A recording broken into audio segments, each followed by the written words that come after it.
Congratulations! You've just awoken in rural England, 1867.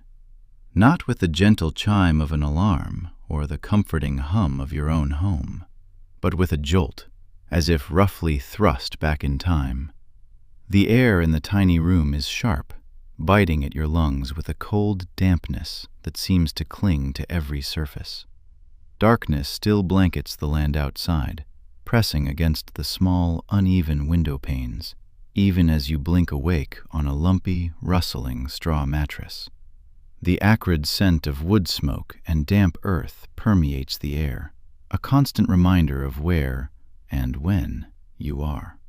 It's 4:30 in the morning, and without warning, your day as a Victorian farm laborer has already begun. There's a fleeting thought, a flicker of modern optimism. Good news! You've inherited one of the most fundamental and important jobs in the burgeoning British Empire, directly contributing to feeding a rapidly expanding nation. Then, the stark reality hits, a chilling realization. Bad news. Almost every aspect of this new, unwelcome life is designed to push your limits, to test the very resilience of a body and mind utterly unprepared for such an existence. Your immediate surroundings offer little comfort. The cottage itself is a stark, humble testament to rural Victorian life. A small, 2-up, 2-down dwelling. Downstairs, 2 cramped rooms serve as kitchen and living space. Upstairs, 2 even smaller bedrooms huddle under the low eaves.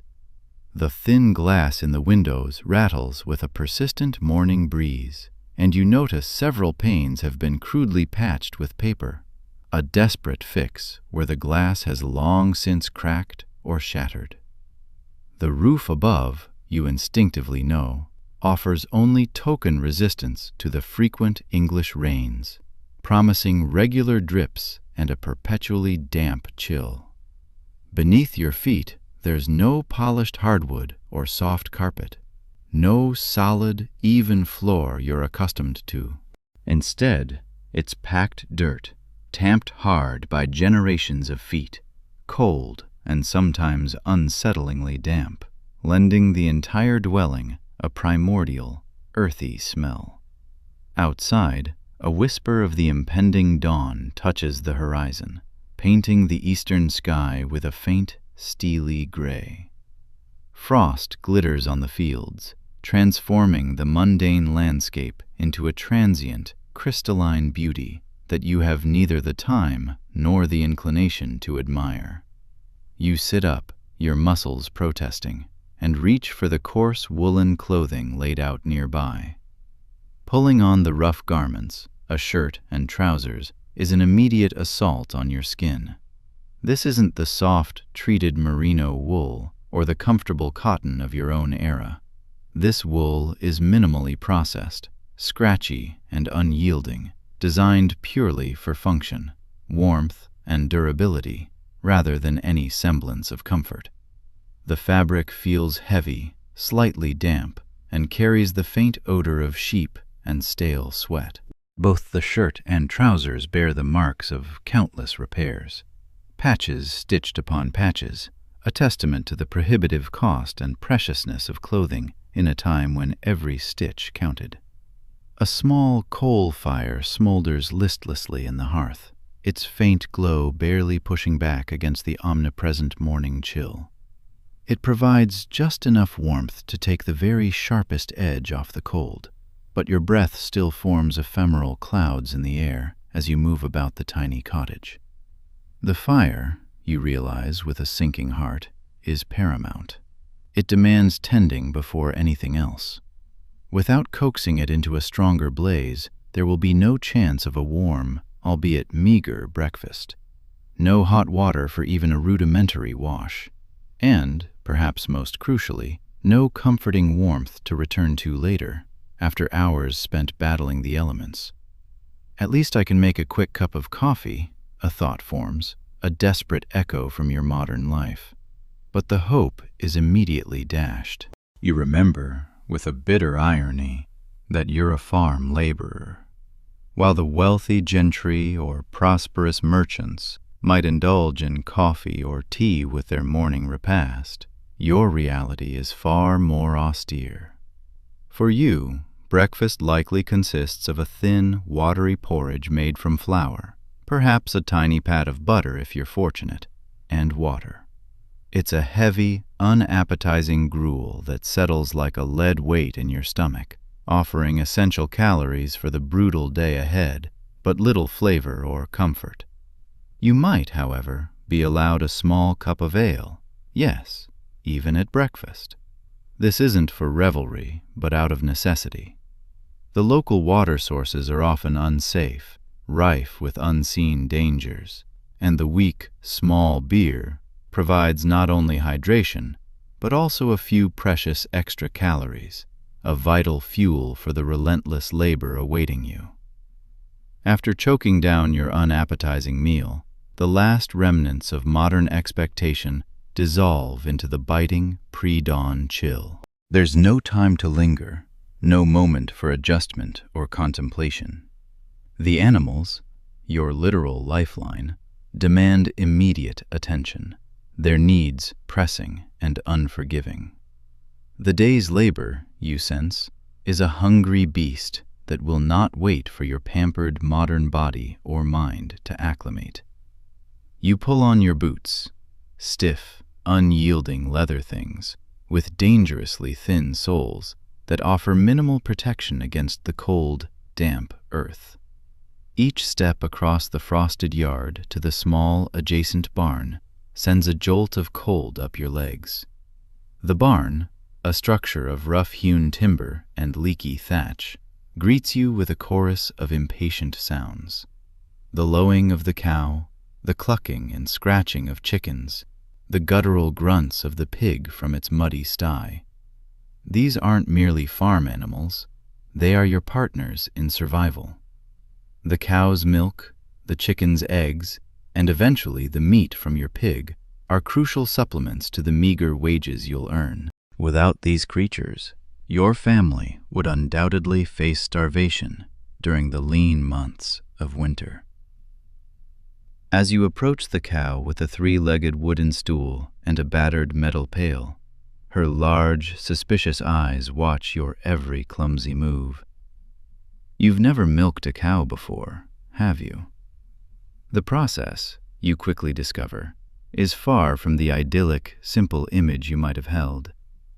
Your fingers, stiff and clumsy with cold, struggle to find the rhythmic squeeze and release needed to coax the warm milk from the udder.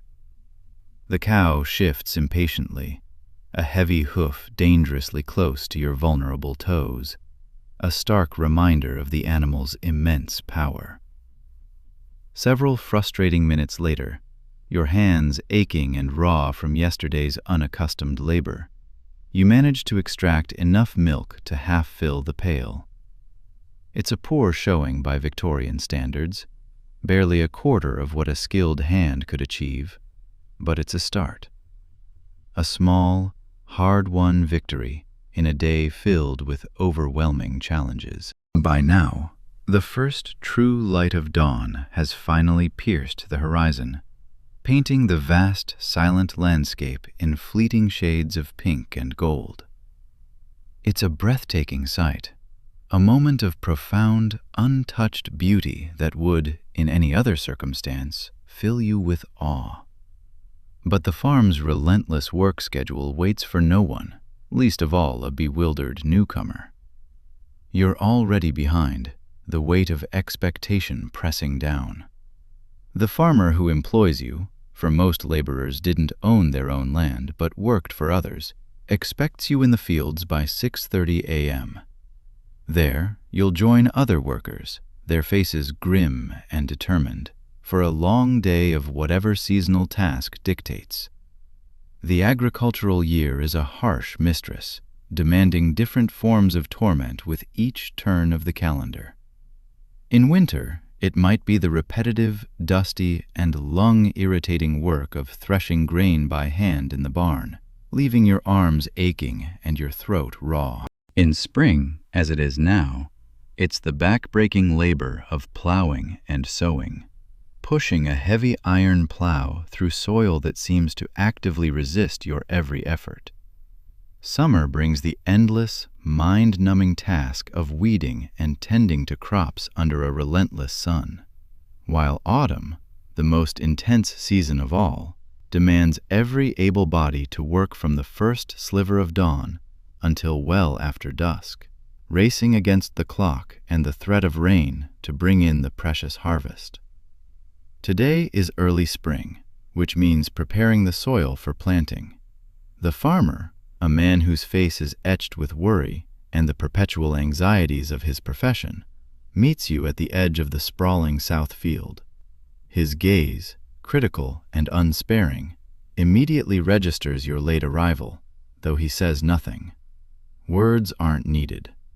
He's a tenant farmer himself, renting this land from a wealthy landowner, and the immense pressure to produce a good yield filters down to you in the form of unforgiving hours and demanding, unceasing labor.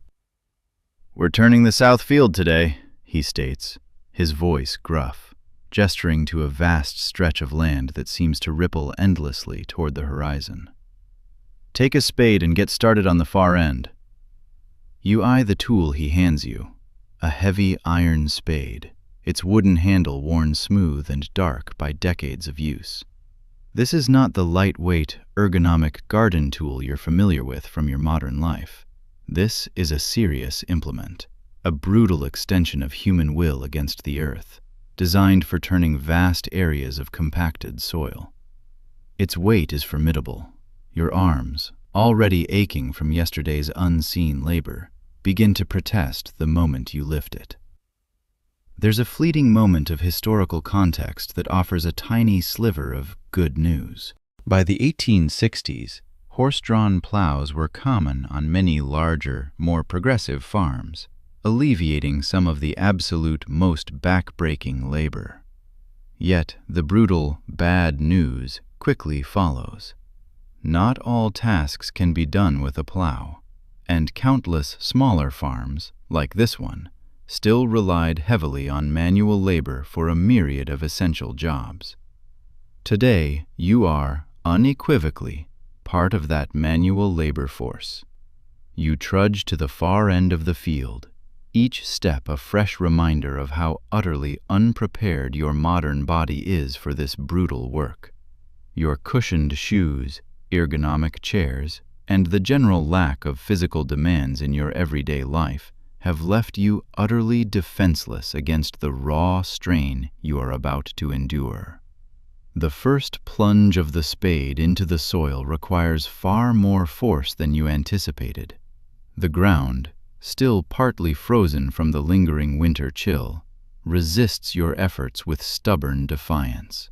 You put your full weight behind the tool, pushing until your muscles scream, and finally, with a grunt of exertion, the blade sinks in. One down, thousands more to go. The sheer impossibility of the task looms before you, a vast, unbroken expanse of earth demanding your sweat and blood. Within the first hour, despite any theoretical calluses the original owner of this body might have built up over years of similar work, angry blisters have already formed on your tender hands. By midday, those blisters have burst, leaving your palms raw, stinging, and open to the elements. The sun climbs higher, a pale disk in the spring sky, but the air remains deceptively cool. A small mercy, perhaps, as sweat begins to soak your rough cotton shirt, clinging unpleasantly to your skin. There are no scheduled breaks, no moments of respite, save for a brief, almost perfunctory pause at midday. You gather with the other laborers, their faces grimed with dirt and etched with fatigue, to consume a simple, unvarying meal. A hunk of coarse bread, perhaps a sliver of cheese, or, if you're truly fortunate, a small piece of cold bacon. Water comes from a communal jug, passed from hand to grimy hand among the workers. another profound shock to your modern sensibilities, accustomed as you are to individual water bottles and a meticulous concern for germs. Here, such luxuries, such concepts, are entirely alien. As the day relentlessly wears on, muscles you didn't even know you possessed begin to scream in protest. Your lower back throbs with a dull, incessant ache. Your shoulders burn with an acidic fire, and your legs tremble uncontrollably with a bone-deep fatigue you've never before experienced. But stopping, you quickly learn, is simply not an option. Farm work in Victorian England isn't measured by hours, but by the relentless march of daylight. You work until the assigned task is done, or until it becomes too dark to continue, whichever comes first. Around you, the other laborers continue their work with a steady, almost inhuman rhythm, their bodies honed and hardened by decades of such demands.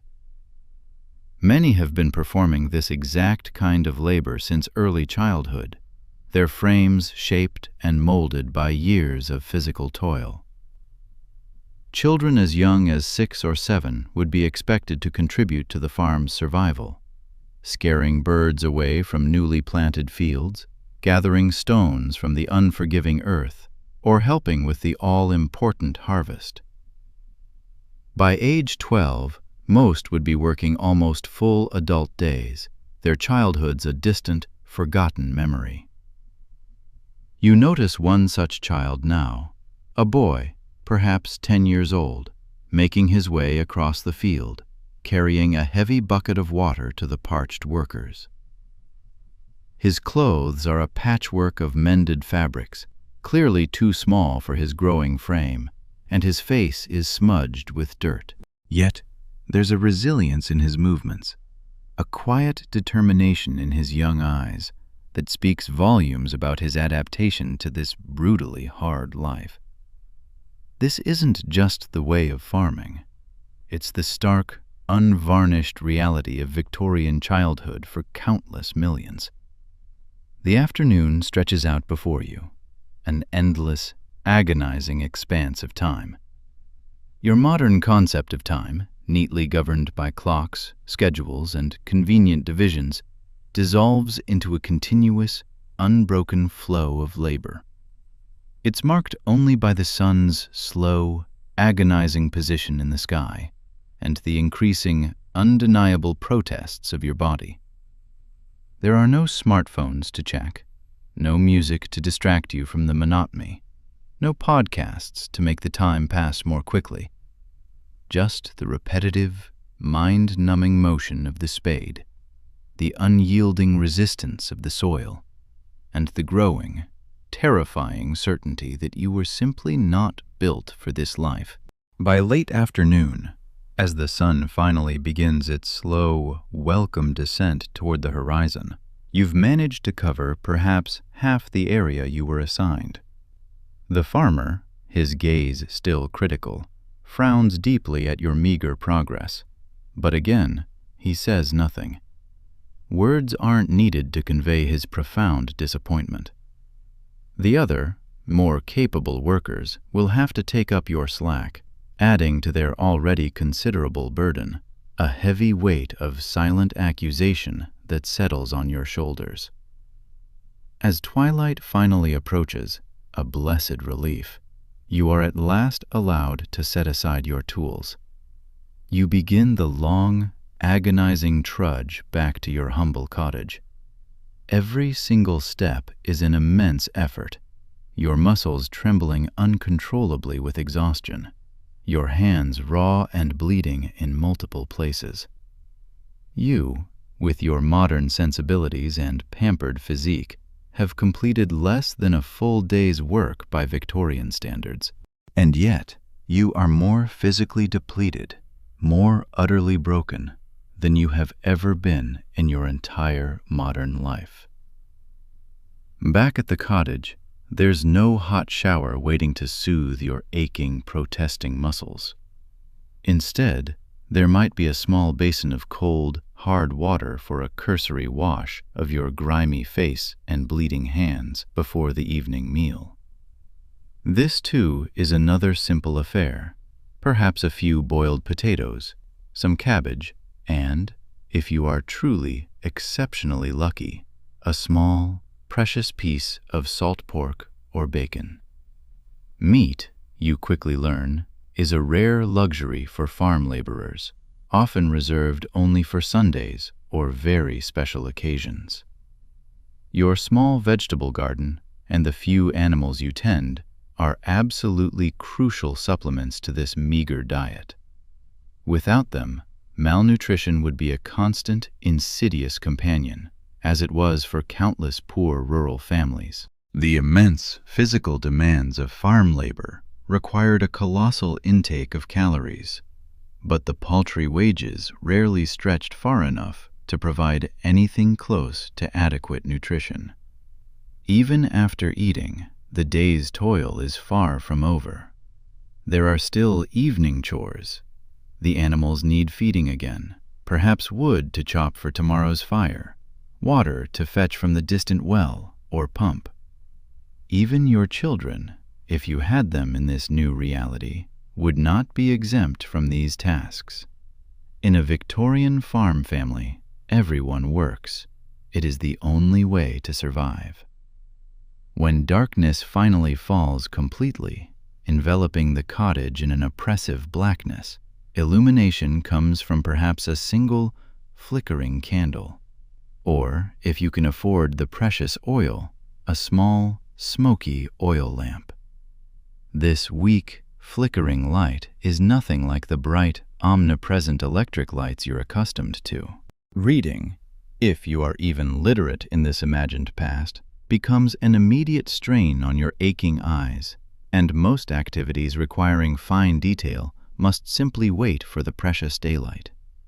You collapse onto your bed, every muscle screaming in agony, your hands throbbing with a dull, incessant pain, your back a solid mass of protest. Sleep, you think, should come easily after such physical exertion, but the bed itself presents yet another challenge to your modern sensibilities. The mattress is crudely stuffed with straw that crackles loudly with every slight movement, lumpy and offering almost no discernible support. The blankets are heavy, but provide little warmth against the encroaching chill, and you may find yourself sharing your cramped sleeping space with other family members, or, in the very coldest weather, even small, shivering livestock. As you lie there in the profound darkness, the true magnitude of the chasm between your modern life and this brutal Victorian reality settles over you. It's not just the immense physical hardship, though that is considerable and soul-crushing. It's the sheer, unyielding relentlessness of it all. The crushing knowledge that tomorrow will bring the exact same demands, and the day after that, and every single day stretching into an unforgiving future.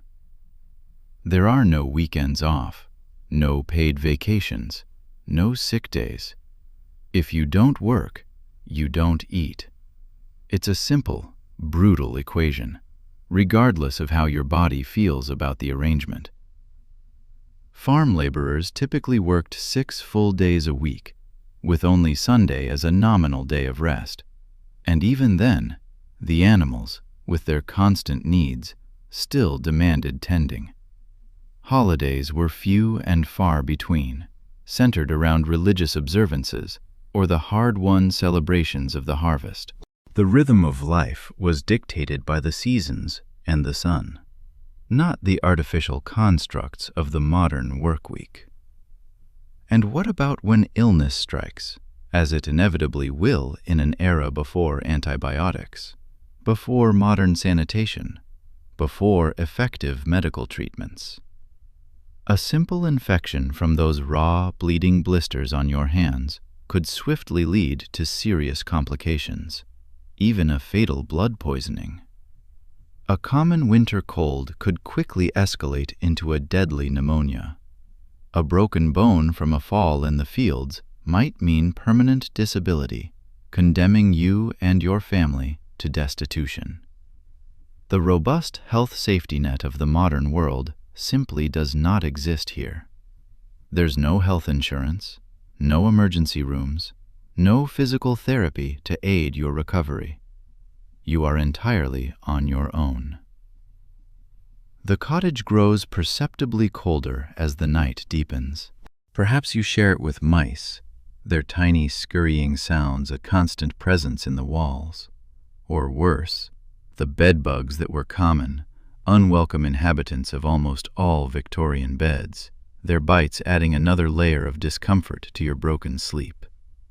Sleep comes in fits and starts, your body too utterly exhausted to stay awake, yet too profoundly pained and uncomfortable to truly rest. Before you know it, the first faint hint of dawn appears once more, a cruel herald in the small, grimy window, and the relentless cycle begins again. This is the stark reality you've been dropped into, a life defined by unending physical labor, by severely limited resources, and by the constant, gnawing pressure to produce just enough to survive another day. And we haven't even touched upon the myriad uncertainties that Victorian farmers, both employers and laborers, faced with grim regularity. A late frost, an unseen killer, could wipe out newly planted crops in a single night. Too much rain could rot them in the sodden fields, while too little could cause them to wither and die before harvest.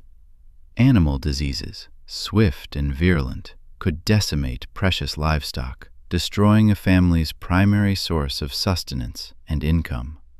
The farmer who employs you might have a disastrous year, leading him to reduce your already meager wages, or worse, be forced to let you go. The wealthy landowner, seeking greater profits, might decide to convert fields to more lucrative uses, leaving tenant farmers and their laborers alike without employment or land. Indeed, by the late Victorian period, agriculture was already in a painful decline. Cheap imported grain from America, Russia, and elsewhere brutally undercut British farmers, driving many into bankruptcy. The infamous enclosure of common lands, a process that had been ongoing for centuries, had already pushed countless rural people off the land they had traditionally used for grazing animals, gathering food, and collecting fuel. Mechanization, while offering a promise of easier labor, was simultaneously beginning to reduce the need for manual labor on larger, more progressive farms. The exodus from rural areas to the sprawling, smoke-choked cities, where factory work offered at least the possibility of better wages, was already well underway, a mass migration shaping the very fabric of British society. Despite these immense challenges and seismic shifts, farming remained the undeniable backbone of English society throughout the entire Victorian era. Without the tireless labor of farmers and farm workers, the rapidly growing urban population of industrializing Britain would have starved, and the monumental industrial revolution that transformed the nation might well have faltered for lack of sufficient food to sustain its burgeoning workforce. As you drift back toward sleep, cherishing those few precious, painful hours before the next dawn, consider this. The life you've just experienced was the undeniable reality for millions upon millions of people during the Victorian era. Their strength, their unimaginable resilience, and their sheer adaptability made possible the comfortable, abundant world we inhabit today. The countless comforts we take so utterly for granted, from abundant food freely available, to labor-saving devices that free us from physical toil, to advanced medical care that conquers diseases, all exist because generations before us endured hardships we can scarcely imagine, let alone comprehend. So why wouldn't you last a single day as a Victorian farmer? It's not just about the formidable physical demands, though those are utterly overwhelming. It's about a fundamentally different relationship with work, with time, with comfort, and with the very concept of survival itself. Modern life has, quite literally, insulated us from so many of the harsh, brutal realities our ancestors faced daily. We've lost the calluses, both literal and figurative, that made such a life endurable, even possible. And yet, in the lingering ache of your imagined Victorian muscles, there's a whisper of something more. There's something profound to be said for the direct, tangible connection to the land, to the changing seasons, and to the immediate, visible results of one's labor that Victorian farming, for all its cruelty, undeniably provided. In our modern world of abstraction and profound disconnection, where few of us produce anything truly tangible, and many are separated from the natural world by layers of technology and sprawling urbanization, perhaps there's something vital to be learned from this demanding but refreshingly straightforward existence. Tomorrow, we'll delve deeper, exploring more facets of Victorian farm life, the subtle nuances of the changing seasons and their demands, the fascinating evolution of farming tools, and the intricate social structures that defined these resilient rural communities. But for now, as your muscles ache in profound sympathy with your imagined Victorian self, remember that the immense hardships of the past have inexorably shaped the boundless possibilities of the present. The cottage is quiet now, save for the faint, contented hiss of the fire, reduced to glowing embers. Outside, the immutable stars wheel overhead, the very same stars that guided farmers for countless generations before electric lights dimmed their ancient brilliance. In this fleeting moment, suspended between wakefulness and dreams, the distance between then and now seems both vast and surprisingly small. A potent reminder that while the conditions of human life change dramatically across time, the core experiences of work, of rest, of struggle, and of hard-won satisfaction remain deeply, universally familiar.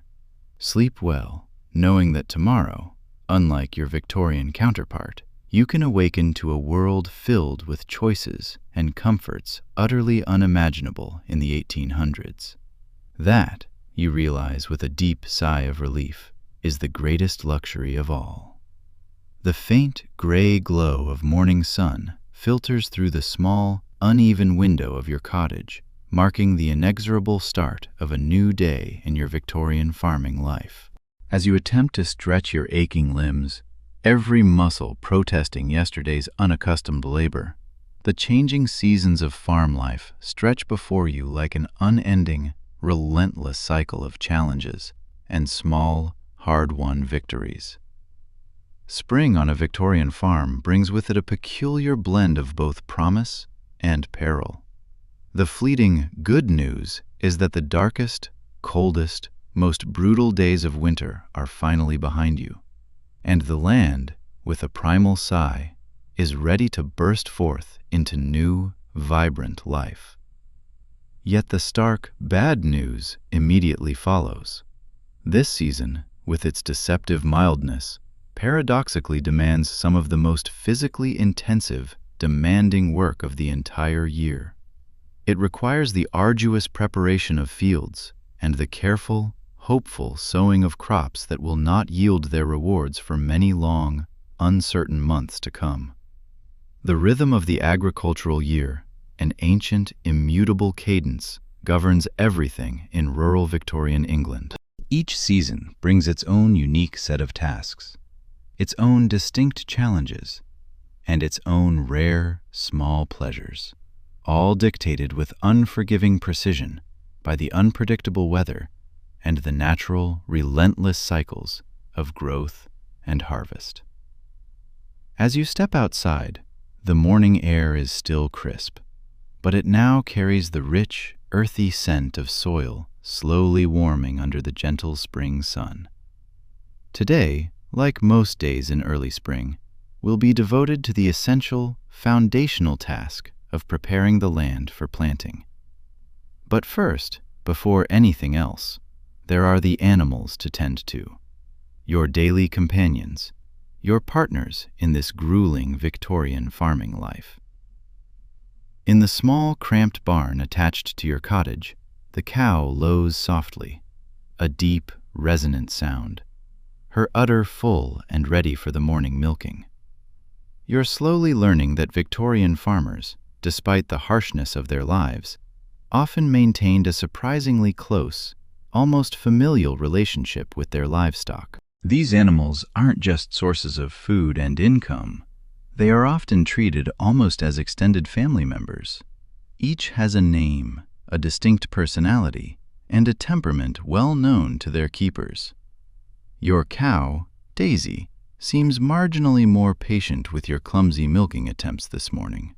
Your hands, still raw and stinging from yesterday's blisters, struggle with the task, but you are slowly, painfully beginning to find the rhythm, that almost subconscious technique that makes the warm milk flow more easily into the metal pail. The soft, gentle sound of milk hitting the metal creates a distinctive, almost musical pinging, a subtle percussion that marks the precise, unchanging start of every single farming day. Once the milking is complete, you carefully strain the fresh liquid through a clean cloth to remove any debris, stray hairs, bits of straw, or specks of dirt. Cleanliness, you observe with a touch of surprise, is taken seriously, even in this age before germ theory is widely understood or accepted.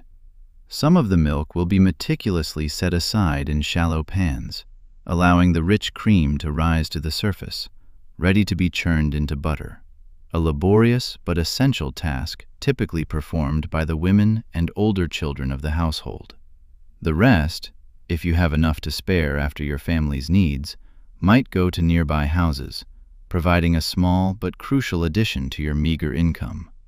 With the morning chores finally complete, you join the other farm workers, a small, somber procession heading to the fields.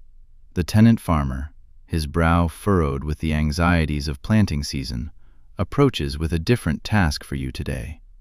"We're sowing the spring wheat today," he explains, his voice curt, gesturing to several large burlap sacks overflowing with grain.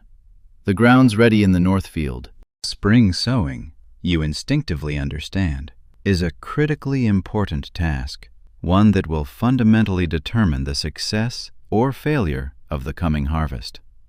In the Victorian era, farming still relies on a deep, almost ancient understanding of soil conditions, weather patterns, and precise timing, knowledge painstakingly passed down through countless generations. You are handed a canvas bag, heavy with expectation, that hangs from a strap across your body. Into this, you scoop handfuls of grain from the sacks, precious seeds that represent the farmer's entire investment in the future. Before mechanical seed drills became common, many farmers still broadcast seeds by hand, a demanding practice requiring immense skill, a steady arm, and an even, measured walking pace. "Watch, Thomas," the farmer suggests, nodding toward an older worker who is already moving across the vast field with practiced, almost effortless steps. Thomas reaches into his bag, grasps a generous handful of seeds, and with a sweeping, almost balletic motion of his arm, casts them in a perfect, even arc across the freshly prepared soil. His movements are rhythmic, almost graceful. Step, reach, throw. Step, reach, throw, covering ground with remarkable consistency, each seed finding its place. Your first attempts are, predictably, less than successful. Seeds clump awkwardly in some spots, creating bare, empty patches in others, a visible testament to your inexperience. Thomas pauses his work, a flicker of empathy in his weathered eyes, to offer a piece of advice. "Keep your pace steady," he suggests, his voice low and gruff, "and let your arm follow the same path each time. It takes practice, son, but your body will learn the memory of it." By midday, Your arm aches with a deep, persistent throb from the repetitive motion. But you have, miraculously, begun to find the rhythm Thomas described. There's something surprisingly meditative about the process once you settle into it. The familiar weight of the seeds in your hand, the graceful arc of your throw, the soft, satisfying patter as they fall gently to the prepared earth. It's a small connection to a fundamental human act, stretching back millennia. Behind the seed broadcasters come other workers, guiding harrows, large, rake-like implements pulled by powerful horses across the fields. Their task is to gently cover the precious seeds with soil, protecting them from hungry birds and the harsh elements. This partnership between man and beast is absolutely essential to Victorian farming, a symbiotic relationship forged over centuries. The horses are powerful draft animals, magnificent creatures usually identified as Shire horses or Clydesdales, bred specifically for their immense strength and incredible endurance. Their broad chests and thick feathered legs seem like moving pillars of muscle as they strain, pulling the heavy equipment across the undulating fields. Working alongside these magnificent animals requires a deep relationship of trust, patience, and clear, unspoken communication. The plowmen and drivers talk to their horses constantly, using a specialized lexicon of words, clicks, and whistles to direct their movements. Gee to turn right, haw to turn left. It's a specialized language, developed and refined over centuries of partnership. The horse's powerful breath creates clouds of steam in the cool spring air as they strain against their harnesses, their massive muscles rippling visibly with every surge of effort. The metal harrow bounces and scrapes rhythmically across the freshly seeded ground, emitting a dry, scraping sound, diligently covering the precious grain and protecting it from the ever-present threat of hungry birds that circle hopefully overhead, waiting for any unguarded morsel. While the men labor tirelessly in the vast, open fields, women's labor, though often less visible and frequently overlooked in historical accounts, is equally, fundamentally vital to the farm's overall success and the family's survival. Inside the farmhouse and the attached cottage, the farmer's wife and daughters, along with any other female workers, manage a continuous, relentless cycle of essential tasks. In the cool, damp dairy, women churn butter and make cheese, activities demanding considerable physical strength, specialized skill, and careful timing. The butter churn, a tall wooden barrel with a long staff inside, demands constant, vigorous pumping, often for hours on end, to transform rich cream into solid, golden butter.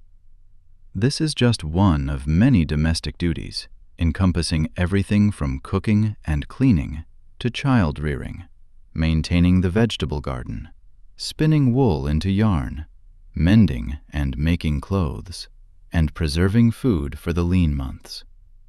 Their tireless efforts are the unseen bedrock upon which the entire farm economy rests.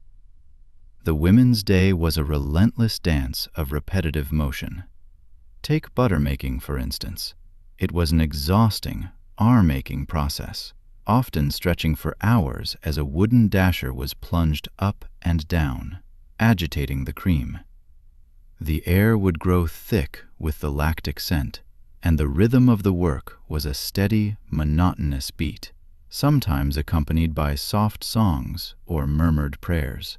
Just when fatigue threatened to overwhelm, a subtle shift would occur, a thickening, a graininess, and then, with a final surge of effort, the cream would suddenly break, transforming into distinct golden butter globules floating in buttermilk. It felt like a small, hard-won miracle every single time. Cheese-making, however, demanded an even higher degree of precision and patience. It was a more complex art, beginning with meticulous temperature control, a delicate balance where a single degree could spell the difference between success and a spoiled batch. The crucial moment arrived with the addition of rennet, a brownish, pungent liquid derived from calves' stomachs. This ancient enzyme, with its almost alchemical power, would cause the milk to visibly separate into solid curds and liquid whey. The curdling was a marvel to watch, the smooth milk morphing into a gelatinous mass that was then carefully cut, stirred, and heated to release more whey. Then came the arduous pressing, often requiring heavy weights or screws to expel every last drop of moisture, shaping the cheese and preparing it for its long slumber. Finally, the aging process, carried out in cool, dark cellars, allowed flavors to deepen and mature over weeks, months, or even years. A truly skilled cheesemaker was not merely valued, they were revered, their reputation spreading across villages, their invaluable expertise often a cherished inheritance, passed down through generations of watchful daughters and apprentices. Beyond the dairy, other women sustained the farm's very lifeblood. They meticulously tended gardens, which were far more than a hobby. They were essential provisioning grounds, providing a steady supply of fresh vegetables for the family table. As winter loomed, these gardens yielded the bounty that would be carefully preserved, salted, pickled, or dried, for the lean, cold months ahead. The women also managed the noisy, demanding poultry, collecting eggs, raising chicks, and ensuring a steady supply of fowl.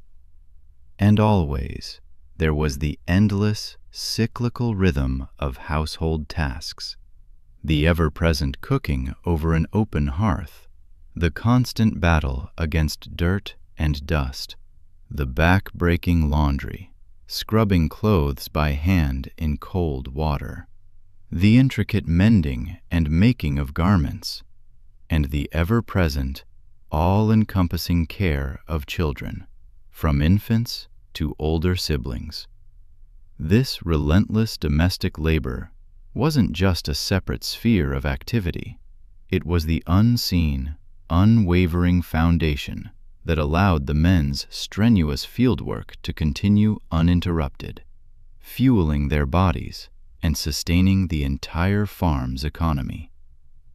As the sun climbed higher, nudging toward its zenith, a natural rhythm asserted itself, and the demanding work in the field paused briefly for a simple midday meal. A collective sigh of relief seemed to ripple through the laborers as the signal was given. Soon the familiar sight of the farmer's wife and her daughters emerged from the cottage, their arms laden with baskets. These humble containers held the day's sustenance: thick slices of homemade bread, chunks of firm cheese, perhaps some cold, smoky bacon carefully wrapped, and jugs filled with small beer or cider, refreshing, low-alcohol drinks that quenched thirst without dulling senses. The workers, drawn by the promise of respite and nourishment, gravitated toward the blessed shade of a venerable old oak tree at the field's edge, its ancient branches offering sanctuary from the warming spring sun. Grateful for the brief reprieve, their conversation, as it so often did among those whose very existence was dictated by the elements, inevitably turned to the weather. "Skies building up in the west," Thomas observed, his gaze distant, chewing thoughtfully on a piece of crusty bread. "Might have rain by evening." His tone was less a prediction than a knowing certainty, born of decades spent under open skies. Weather forecasting in Victorian times was not the realm of complex algorithms or distant satellites. It was an intimate, almost spiritual dance with nature, relying instead on generations of observed patterns, ingrained folk wisdom, and an acute sensitivity to natural signs. Old adages like "red sky at night, shepherd's delight," "red sky in morning, shepherd's warning," were etched into their collective memory, alongside an intuitive understanding of the behavior of animals, the subtle shift in the wind's direction, the shape and movement of clouds. Every element was read like a constantly changing almanac, its pages written in the vast expanse of the sky. The blessing of this empirical approach was that many farm workers developed an almost uncanny ability to sense coming changes, their bodies attuned to atmospheric pressures and subtle shifts. The curse, however, was that even the most skilled forecaster could not prevent the devastating disasters that bad weather inevitably brought. Late frosts could cruelly kill tender young crops, snuffing out weeks of labor in a single frigid night. Summer droughts could wither them in the fields, turning vibrant green to brittle brown. Or torrential autumn rains could rot precious harvests before they could even be gathered, washing away the hopes of an entire year. Such events were not just setbacks, they were existential threats. After the brief restorative meal, work resumed, often with a renewed, almost desperate purpose, driven by the knowledge of what lay ahead. The afternoon brought a change of tasks, a rotation to prevent monotony and maximize efficiency. Some workers continued the steady, rhythmic swing of the scythe, or the arduous process of breaking clods in the freshly tilled soil. Others were assigned to mend the ancient stone walls that precisely marked field boundaries, their hands patiently fitting irregular stones back into place. Crucially, others cleaned out drainage ditches, shallow, hand-dug channels essential for preventing waterlogged soil, particularly important after the recent rains. Drainage was not a minor concern. It was a paramount issue on many British farms, especially those wrestling with heavy clay soils and the famously plentiful British rainfall, conditions that could easily create boggy, unproductive land, utterly unsuitable for cultivation. Indeed, throughout the 19th century, a significant investment in agricultural infrastructure involved the installation of elaborate systems of underground drainage tiles. These were not mere surface ditches, but complex networks of cylindrical clay pipes laid in deep trenches, meticulously designed to carry excess water away from the fields. It was back-breaking work, truly, digging those deep, unyielding trenches by hand, often in heavy, wet clay, then carefully laying each fragile clay tile with precise gradient, ensuring proper water flow, before covering them again, burying the hidden circulatory system of the land. As the afternoon wore on, a familiar, ominous tableau began to unfold on the western horizon. Dark, heavy clouds started gathering, confirming Thomas's earlier prediction with a silent, brooding certainty. The wind, which had been a gentle breeze, picked up with a noticeable urgency, carrying with it the undeniable, earthy scent of coming rain, a scent unique to the British countryside. The farmer, his experienced eyes scanning the sky with a practiced, almost instinctive assessment, didn't hesitate.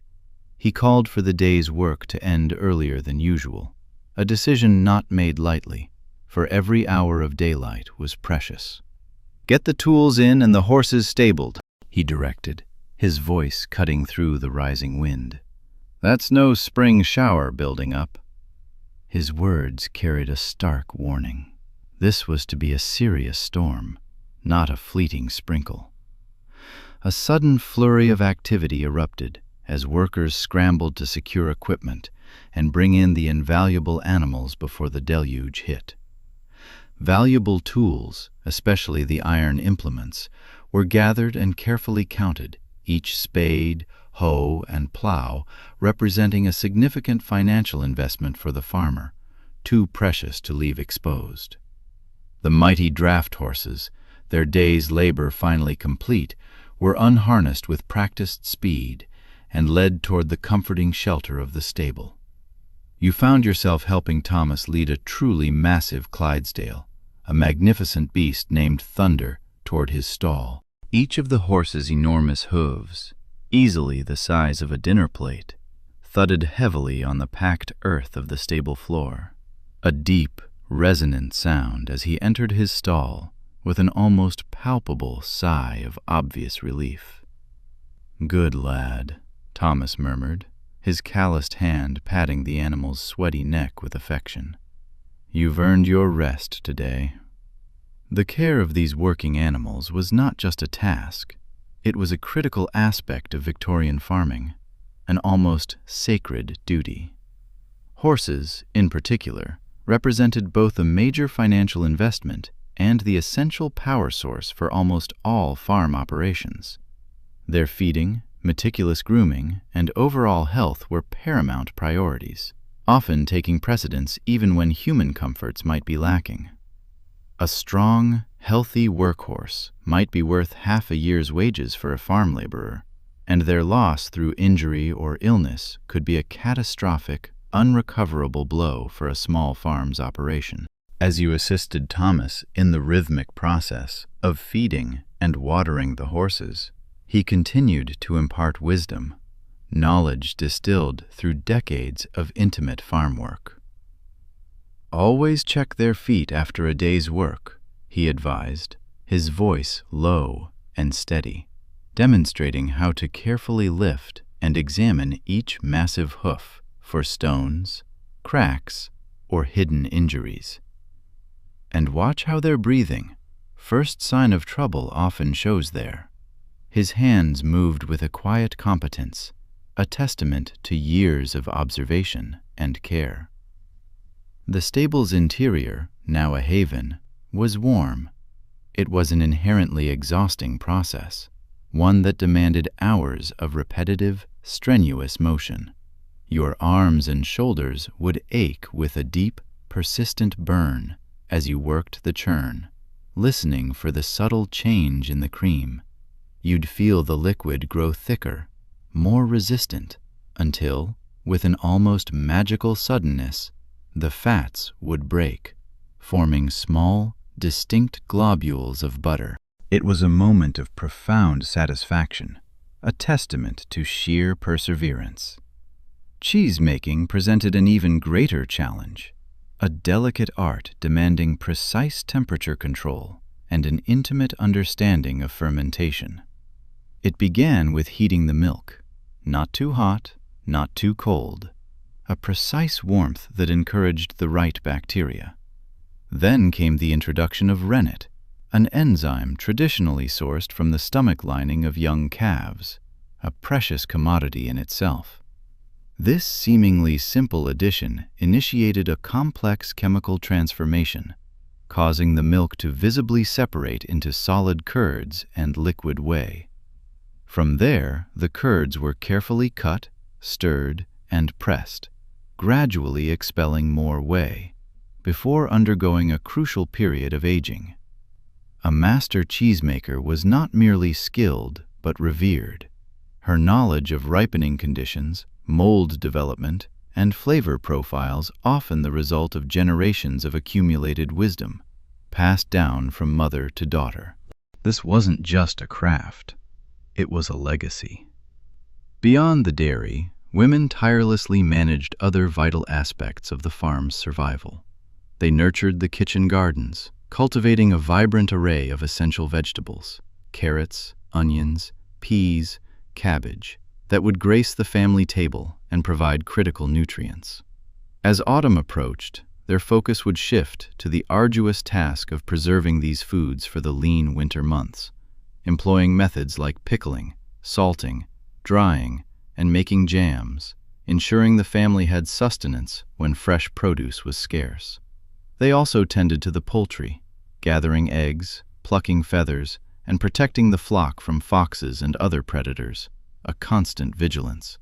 And of course, there was the endless, physically demanding cycle of household tasks.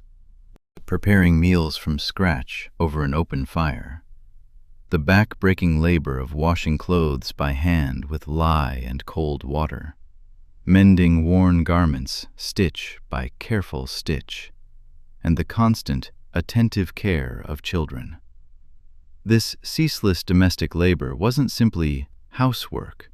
It was the very foundation upon which the entire farm economy rested, allowing the men to concentrate on field work, knowing that the home front was secure. As noon approached, the rigorous work in the fields paused, a brief and welcome respite for a simple midday meal. You would watch for the familiar sight of the farmer's wife and daughters approaching from the cottage, their figures silhouetted against the bright spring sky, carrying sturdy wicker baskets. The baskets usually held thick slices of homemade bread, a generous wedge of cheese, perhaps some cold, cured bacon if they were fortunate, and jugs filled with weak, refreshing small beer or apple cider. The workers gratefully gathered in the cool, dappled shade of a sprawling, ancient oak tree at the field's edge, its branches offering sanctuary from the warming sun. Grateful murmurs of thanks were exchanged, and as the simple meal was consumed, conversation, as it invariably did among those whose very existence was tethered to the natural world, drifted toward the weather. "Sky's building up in the west," Thomas observed, his brow furrowed as he chewed thoughtfully on a piece of crusty bread, his gaze distant. "Might have rain by evening." Weather forecasting in Victorian times was a far cry from modern satellite imagery and complex computer models. It was an intricate tapestry woven from generations of acute observation, deep-seated folk wisdom, and an almost intuitive connection to the natural world. Rhymes like, "Red sky at night, shepherd's delight. Red sky in morning, shepherd's warning," were not mere superstitions, but distilled centuries of empirical data. The subtle changes in animal behavior, birds flying low, cows lying down, the sudden quiet of the hedgerows, the precise direction and scent of the wind, the shape and movement of clouds, even the ache in an old man's joints, all were meticulously read like a constantly shifting almanac etched across the sky. The advantage of such intimate knowledge was that many farm workers developed an almost uncanny, instinctual ability to sense coming changes in the weather, often with surprising accuracy. The profound downside, however, was that even the most skilled forecaster was utterly powerless to prevent the devastating disasters that bad weather could unleash. Late frosts could cruelly kill tender young crops overnight, wiping out weeks of labor. Prolonged summer droughts could wither entire fields, turning promising harvests into dust. And relentless autumn rains could rot precious grain before it could even be gathered, turning the bounty of a year's labor into a heartbreaking loss. After the brief but restorative meal, work resumed with renewed, though perhaps less urgent, purpose. The afternoon typically brought a different array of tasks. While some workers continued with the labor-intensive sowing, which might involve setting out specific seed lines or detailed hand-weeding, others were dispatched to mend the dry stone walls that intricately delineated field boundaries, or to painstakingly clean out drainage ditches, which were absolutely essential for preventing the waterlogged conditions that could ruin crops. Drainage was, in fact, a crucial and perpetual concern on many British farms, particularly those with heavy clay soils and abundant rainfall, which could easily create boggy, unworkable land. Throughout the 19th century, vast and elaborate systems of underground drainage tiles were increasingly installed. These involved digging deep, back-breaking trenches by hand, often several feet deep and hundreds of yards long, into which carefully shaped clay pipes were laid, creating conduits to carry excess water away from the fields. It was an exhausting, monumental undertaking, demanding immense physical effort, precision, and countless hours to dig, lay, and then carefully cover these hidden networks. As the afternoon wore on, the sky to the western horizon began to darken ominously, confirming Thomas's earlier prediction. The wind picked up, rustling through the newly tilled earth, carrying with it that distinct, heavy, earthy scent of impending rain. The farmer, with a practiced, discerning eye, scanned the bruised sky, then made a decisive call, his voice cutting through the rising wind. The day's work would end earlier than usual. "Get the tools in and the horses stabled," he directed, his tone firm with urgency. "That's no spring shower building up. We're in for a proper soaking." A flurry of activity erupted as workers rushed to secure valuable equipment and bring in the animals before the storm hit. Every iron implement was a significant financial investment for the farmer, far too precious to be left exposed to the elements. Tools were swiftly gathered, carefully counted, and stored under shelter. The magnificent draft horses, their day's work complete, were unharnessed with practiced efficiency and led toward the sturdy stable. You found yourself helping Thomas guide a massive Clydesdale, a gentle giant named Thunder, toward his stall. The horse's hooves, each indeed the size of a dinner plate, thudded heavily, almost resonantly, on the stable's packed earth floor as he lumbered into his stall with an obvious sigh of relief. "Good lad," Thomas murmured, his calloused hand patting the animal's damp, sweaty neck. "You've earned your rest today, you have." The meticulous care of working animals was a critical, non-negotiable aspect of Victorian farming. Horses like Thunder represented not only a major financial investment, often worth half a year's wages for a farm laborer, but also the indispensable power source for nearly all farm operations. Their feeding, grooming, and overall health were absolute priorities, even when human comforts might be lacking. The loss of a good workhorse through injury or illness could be catastrophic, spelling financial ruin for a small farm. As you assisted Thomas in feeding and watering the horses, the stable's warm, musky atmosphere became a cozy haven. Thomas, a repository of knowledge honed over decades of farm work, continued to share his wisdom. "Always check their feet after a day's work," he advised, demonstrating how to carefully lift and examine each massive hoof for embedded stones or any signs of injury. "And watch how they're breathing. First sign of trouble often shows there, see?" Outside, the first heavy raindrops began to fall, scattering against the stable roof. The sound quickly intensified, transforming from scattered taps to a steady, rhythmic drumming that enveloped the stable. Through the open stable door, you watched sheets of rain sweep across the newly sown fields, obscuring the horizon. "Good timing," Thomas nodded with quiet satisfaction, a small smile playing on his lips. "Rain will help the seed settle in nice. Even adverse weather has its place in the farming cycle when it comes at the right moment." By the time you made the quick dash from the stable back to your cottage, you were thoroughly soaked, the rain cold and driving hard against your face, finding every small gap in your clothing. Inside the cottage, however, a sense of welcome warmth and activity greeted you. Your family had been busy preparing for the evening. A small but cheerful fire burned brightly in the grate, casting flickering shadows, and the comforting, savory smell of something cooking, perhaps a simple stew or pottage, offered a most welcome balm after the day's relentless labor. Victorian farm dinners were typically simple affairs, meals built around the staples that stored well, hearty root vegetables like potatoes and carrots, supplemented by whatever was seasonally available or foraged. In the spring, this might mean a welcome appearance of early greens, dandelion leaves, nettles, or wild garlic, plants that provided fresh nutrients and a much-needed variety after winter's limited diet.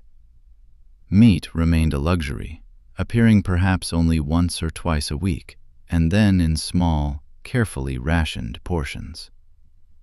As you ate, the day's events and Thomas's casual observations prompted a deeper contemplation of how farming relentlessly shifted with the seasons, each bringing its own unique demands and anxieties.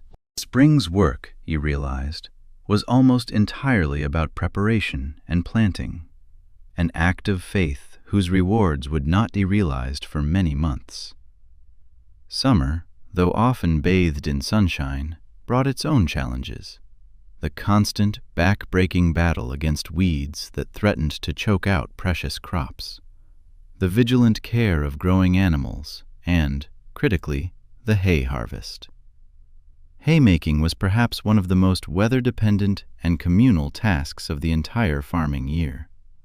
The grass had to be cut precisely when it was mature, but before it lost its nutritional value, then dried thoroughly in the sun before it could be safely stored. Too much rain during this critical drying process could ruin the entire crop, causing it to rot rather than cure, potentially leading to disaster. For this crucial harvest, the entire farm community, often neighbors and extended family, would come together, all hands employed in the arduous work of cutting, turning, gathering, and stacking the hay into neat, protective ricks. Autumn, in contrast, brought the cereal harvests of wheat, barley, and oats, the true culmination of the year's work, the period when a farm's success or failure was finally and unequivocally determined. The very wheat you had helped sow today wouldn't be harvested until late summer or early autumn, meaning months of precarious growth lay ahead, vulnerable to the caprices of weather, the ravages of pests, and the unseen threats of disease. Winter, from which you had only recently emerged, was a time of maintenance rather than growth, repairing tools and buildings, the constant care of livestock, and the processing of preserved foods that had to sustain both humans and animals until spring's reluctant return. It was also the season when farm workers were most vulnerable to unemployment, as fewer hands were needed for the reduced winter tasks, creating a pervasive undercurrent of anxiety. The rain continued its steady drumming on the cottage roof as evening deepened into night. There was an undeniable comfort to being inside, sheltered from the storm's fury, even if the roof leaked in several places, necessitating the strategic placement of buckets to catch the persistent drips. Your damp clothes hung near the fire, slowly drying, ready for tomorrow's inevitable labor. But before sleep could claim you, there was one last, important task. Bundling up against the continued rain, you made a quick dash to the small barn that housed your cow and chickens. All seemed well. The animals were settled in their dry shelter, seemingly untroubled by the raging storm outside. This constant, unyielding care of livestock was a defining feature of farm life. Animals could not be neglected, regardless of weather or human convenience. Their feeding, watering, and overall well-being had to be tended to multiple times daily, creating a relentless rhythm that structured the farmer's life entirely around their fundamental needs. The next morning dawned clear and fresh, the world washed clean and newly vibrant by the night's deluge. The air carried the crisp scent of damp earth, rich and fertile, mingled with the subtle fragrance of growing things, spring asserting itself more confidently after the refreshing shower. In the fields, scattered puddles reflected patches of brilliant blue sky, but the ground had absorbed most of the rainfall, a good sign for the newly planted seeds. Today's task presented a different challenge. The farmer directed you to help with the potato planting, another crucial activity of the spring season.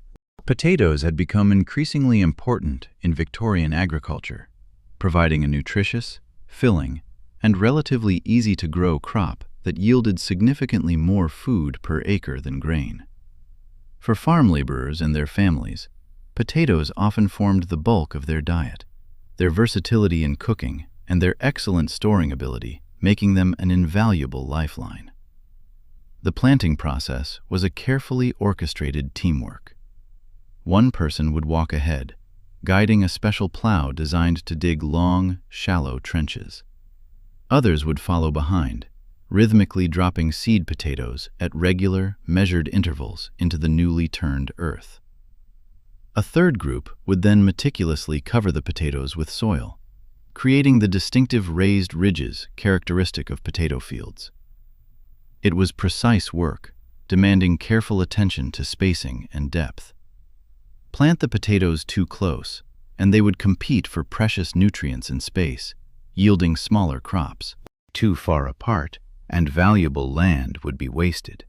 Too shallow, and they might be damaged by light or a late frost. Too deep, and they would struggle to emerge, expending too much energy before reaching the surface. As you worked, Thomas, ever the fount of rural wisdom, shared another piece of his farming lore. "Mind you don't plant before Good Friday," he advised, his tone serious. "Brings bad luck to the crop, it does." This fascinating mixture of practical knowledge and deep-seated superstition was pervasive in Victorian farming communities.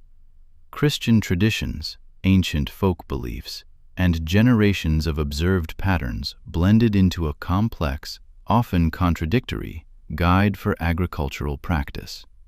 Some beliefs, like the Good Friday warning, held surprisingly practical origins. Planting after Good Friday did indeed usually avoid the worst of the late spring frosts.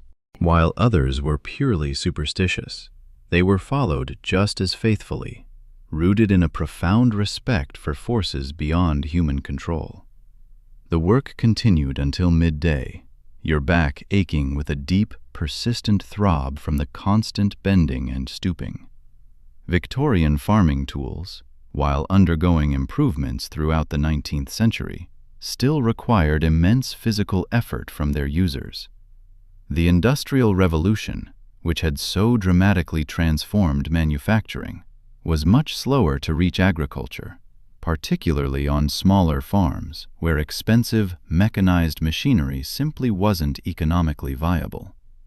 After the midday meal, you were introduced to a relative novelty, a mechanical seed drill that the farmer had recently purchased. This ingenious device, drawn by horses, was capable of creating furrows, dropping seeds at regular, predetermined intervals, and covering them all in a single, efficient operation. What would take several workers all day to accomplish by hand could now be done in mere hours with this machine. "Future of farming, that is," Thomas commented, though his tone suggested mixed feelings about the innovation. For farm workers, such machinery brought undeniable efficiency, but also the unsettling threat of reduced employment. A single machine, operated by just one man, might easily replace several laborers, a concerning prospect in communities where alternative employment was scarce. By the 1860s, various machines were indeed transforming aspects of farming.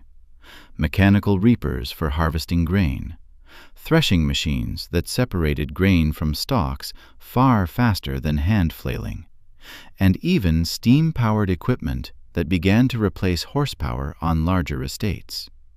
Yet adoption was uneven, with many smaller farms, constrained by cost and tradition, continuing to use manual methods well into the late 19th century. As the afternoon turned toward evening, the cumulative physical toll of consecutive days of farm labor became increasingly apparent. Your modern body, unaccustomed to such sustained, relentless exertion, protested with every movement. Muscles you hadn't even known existed now ached deeply, and your hands, though slowly developing protective calluses, remained tender and sore. Victorian farm workers, in contrast, developed a physical conditioning that modern people could scarcely imagine. Years of manual labor from childhood onward forged bodies specifically adapted to their tasks. Broad shoulders and strong backs for plowing, nimble fingers for detailed work like shearing or milking, and an extraordinary endurance that allowed for 12-hour workdays throughout the long growing season. The good news, you mused, was that your body would eventually adapt to these rigorous demands if you remained in this time. The bad news was that such adaptation often came at a steep, long-term cost, chronic joint problems, early onset arthritis, and a host of other debilitating physical ailments that frequently plagued agricultural workers as they aged. The medical realities of Victorian rural life presented another stark contrast to modern expectations. Minor injuries that today would warrant little more than a plaster, a simple cut, a sprain, or even a broken bone, could be debilitating or even life-threatening. In a time before antibiotics, antiseptics, and modern medical procedures, farm accidents were common and often dire.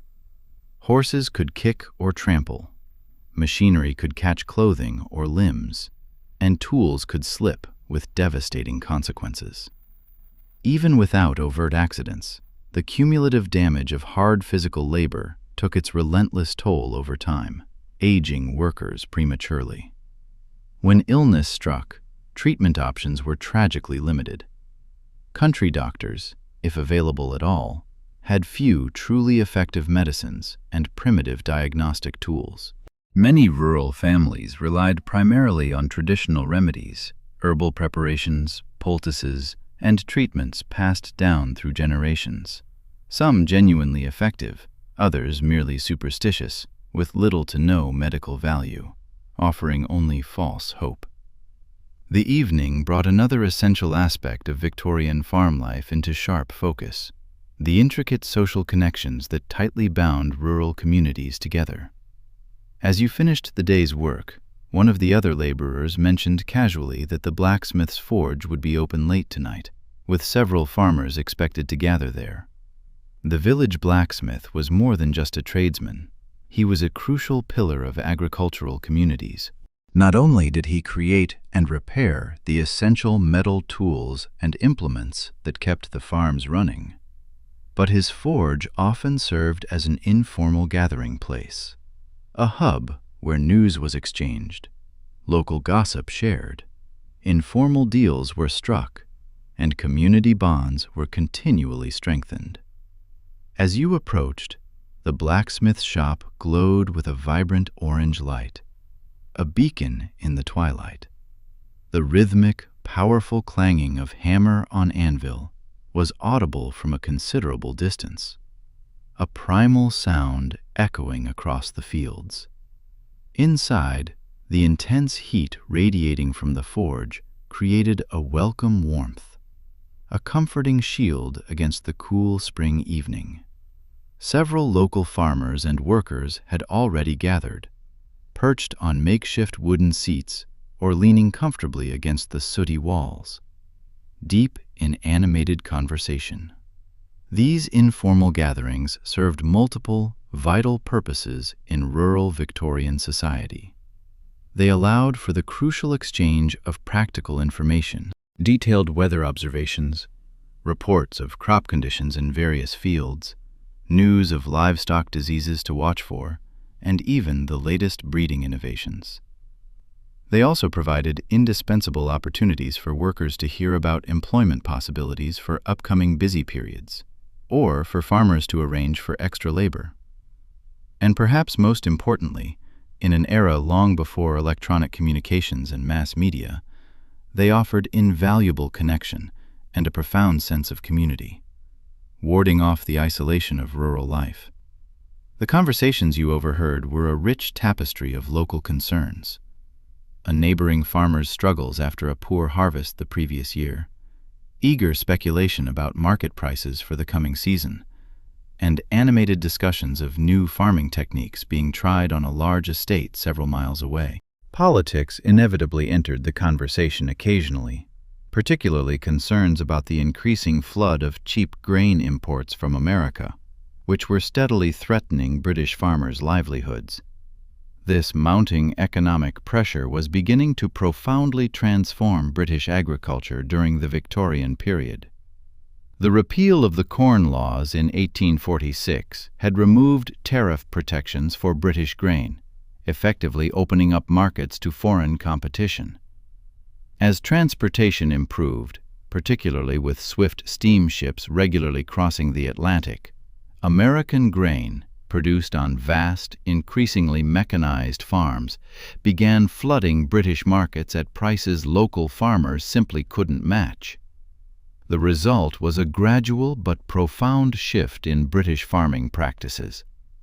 Many farmers were moving away from traditional grain production toward more resilient sectors like livestock raising and dairy farming, areas where foreign competition was less severe. Others were adopting new methods and technologies in desperate attempts to improve efficiency and reduce costs. A struggle for survival in a rapidly changing world.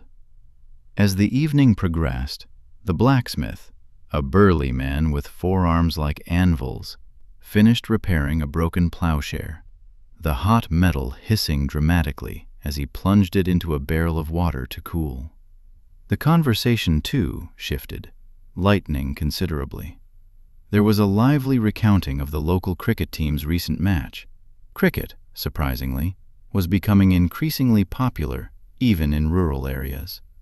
Plans for the upcoming May Day celebrations were eagerly discussed, and gentle teasing flowed freely between longtime friends, a familiar comfort. You noticed how pronounced dialect and local expressions deeply colored the speech around you. Victorian rural communities often maintained distinct local vocabularies, particularly for farming implements and practices. What might be called one thing in Kent could have an entirely different, perhaps unrecognizable name in Yorkshire, reflecting the relative isolation of communities before modern transportation and communication networks gradually began to homogenize language. The night grew late, and people gradually began drifting homeward, knowing that dawn would bring another early start. You made your way back to your cottage under a sky brilliant with an astonishing array of stars. This was another profound aspect of Victorian life, notably different from modern experience. Without the ubiquitous electric lighting creating light pollution, the night sky in rural areas displayed astronomical features now visible only in the most remote, pristine locations. The Milky Way was a visible river of light. Constellations stood out with vivid clarity, and the vast, silent universe felt intimately close. At the cottage, preparations for sleep were simple and unadorned. A quick wash-up with water from a basin, changing into nightclothes that pragmatically doubled as undergarments, and banking the fire to maintain some residual warmth through the long, often cold night. The rhythm of the farming day, early to rise, work with the daylight, early to bed, followed ancient patterns established by the fundamental, unyielding needs of agricultural life, rather than arbitrary modern schedules or the allure of artificial light. As you finally settled onto the straw mattress, your body's profound fatigue quickly overcame any discomfort of the bed. Through the small, unadorned window, moonlight cast soft, shifting shadows across the room. The only sounds were the occasional distant lowing of cattle in nearby fields, the soft, ceaseless murmur of wind through the budding trees, and the haunting hooting of an owl hunting across the moonlit meadows. This sensory landscape of Victorian rural nights, the profound darkness broken only by the moon, myriad stars, and perhaps a distant lantern's faint glow, the natural symphony of sounds uninterrupted by engines or electronic devices, the earthy, honest smells of soil, animals, and growing things, created an environment profoundly different from modern nights, with their omnipresent artificial light, manufactured sounds, and deep distance from natural processes. Sleep came quickly, pulling you down into its depths. Your dreams were vivid, filled with the insistent images and visceral sensations of this new reality. The satisfying weight of iron tools in your hands, the rich, fertile smell of freshly turned earth, the rhythmic, powerful movement of horses across endless fields, and the delicate, earthy texture of seeds flowing through your fingers as you cast them into furrows that would, with time and favorable weather, yield the very sustenance upon which this entire society depended. Morning arrived with the first hesitant light of dawn and the rousing crowing of roosters. Another day of Victorian farm life had begun, a day that might bring more potato planting, or the painstaking repair of a fence, the diligent tending of animals, or the necessary upkeep of farm buildings. All were integral parts of the endless, demanding cycle of tasks required to maintain the farm's productivity and ensure its survival. As spring steadily advanced into early summer, you began to witness the tangible results of earlier labors. Tender green shoots emerged in the wheat fields, forming a soft, hopeful carpet across the land. Potato plants pushed vigorously through the soil in neat, disciplined rows, their broad leaves unfurling. Fruit trees in the small orchard behind the farmhouse were covered in a delicate profusion of blossoms, a beautiful promise of autumn's bounty. There was a deep, undeniable satisfaction in seeing these direct, visible outcomes of your work, a fundamental connection between effort and result that many modern occupations often lacked. Victorian farmers might struggle fiercely against the vagaries of weather, the constant threat of pests, the unseen, insidious creep of diseases, and economic forces largely beyond their control, but they could always see the direct, undeniable results of their labor in the growing crops and thriving animals their work produced. This profound connection to natural cycles and visible outcomes created a sense of meaning in work that, despite its relentless physical demands and limited material rewards, offered something increasingly lost in the burgeoning industrial jobs that were drawing so many rural workers to cities during this period. A powerful sense of purpose and a deep connection to both the land and community that transcended mere economic transaction. As you moved through the tasks of this new day, your body still aching, but perhaps, at last, beginning to adapt to its relentless new demands, you reflected on these deeper aspects of Victorian farm life. The challenges were certainly immense, often brutal, but there were also profound rhythms, deeply felt connections, and undeniable satisfactions that defined an agricultural existence.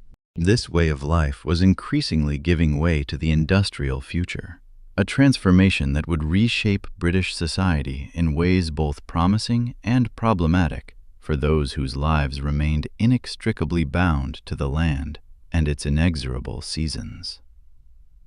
The warm, golden sun of early summer now bathed the farmland in a luminous, inviting light as you stepped outside your humble cottage. Several weeks had passed since your unexpected arrival in this Victorian farming life, and the landscape had undergone a remarkable transformation with the advancing season. The wheat fields that were bare, newly tilled soil when you helped with the sowing now waved with a sea of knee-high, vibrant green stalks. The vegetable garden beside your cottage flourished, its neat rows of peas diligently climbing their supports, robust potato plants spreading their verdant leaves, and cabbages forming tight, promising heads amidst the rich, dark soil. Your body, too, had begun a transformation of sorts. The painful blisters on your hands had hardened into thick, protective calluses, providing a much-needed defense against the constant friction of tools and ropes.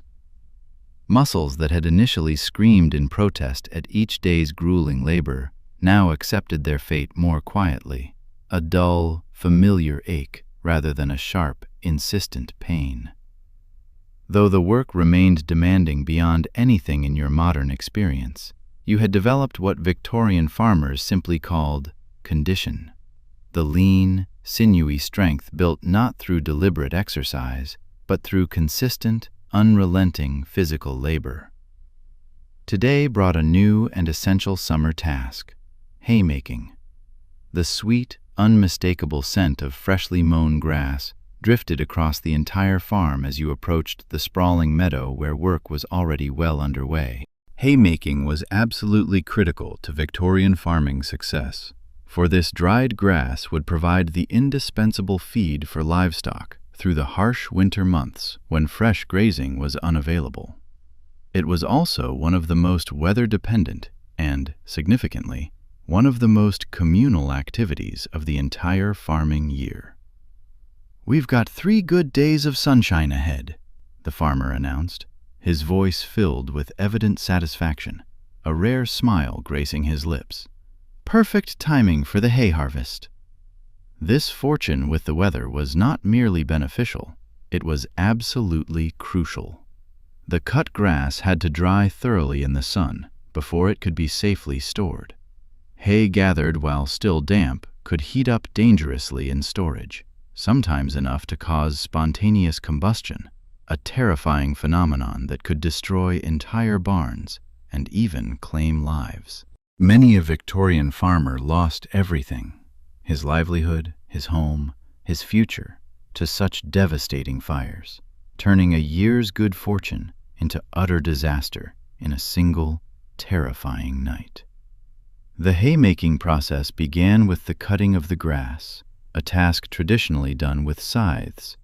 Despite the gradual growth in the availability of mechanical mowers by the mid-Victorian period, many smaller farms, constrained by cost and the deeply ingrained traditions of centuries, still relied on these ancient, elegant hand tools.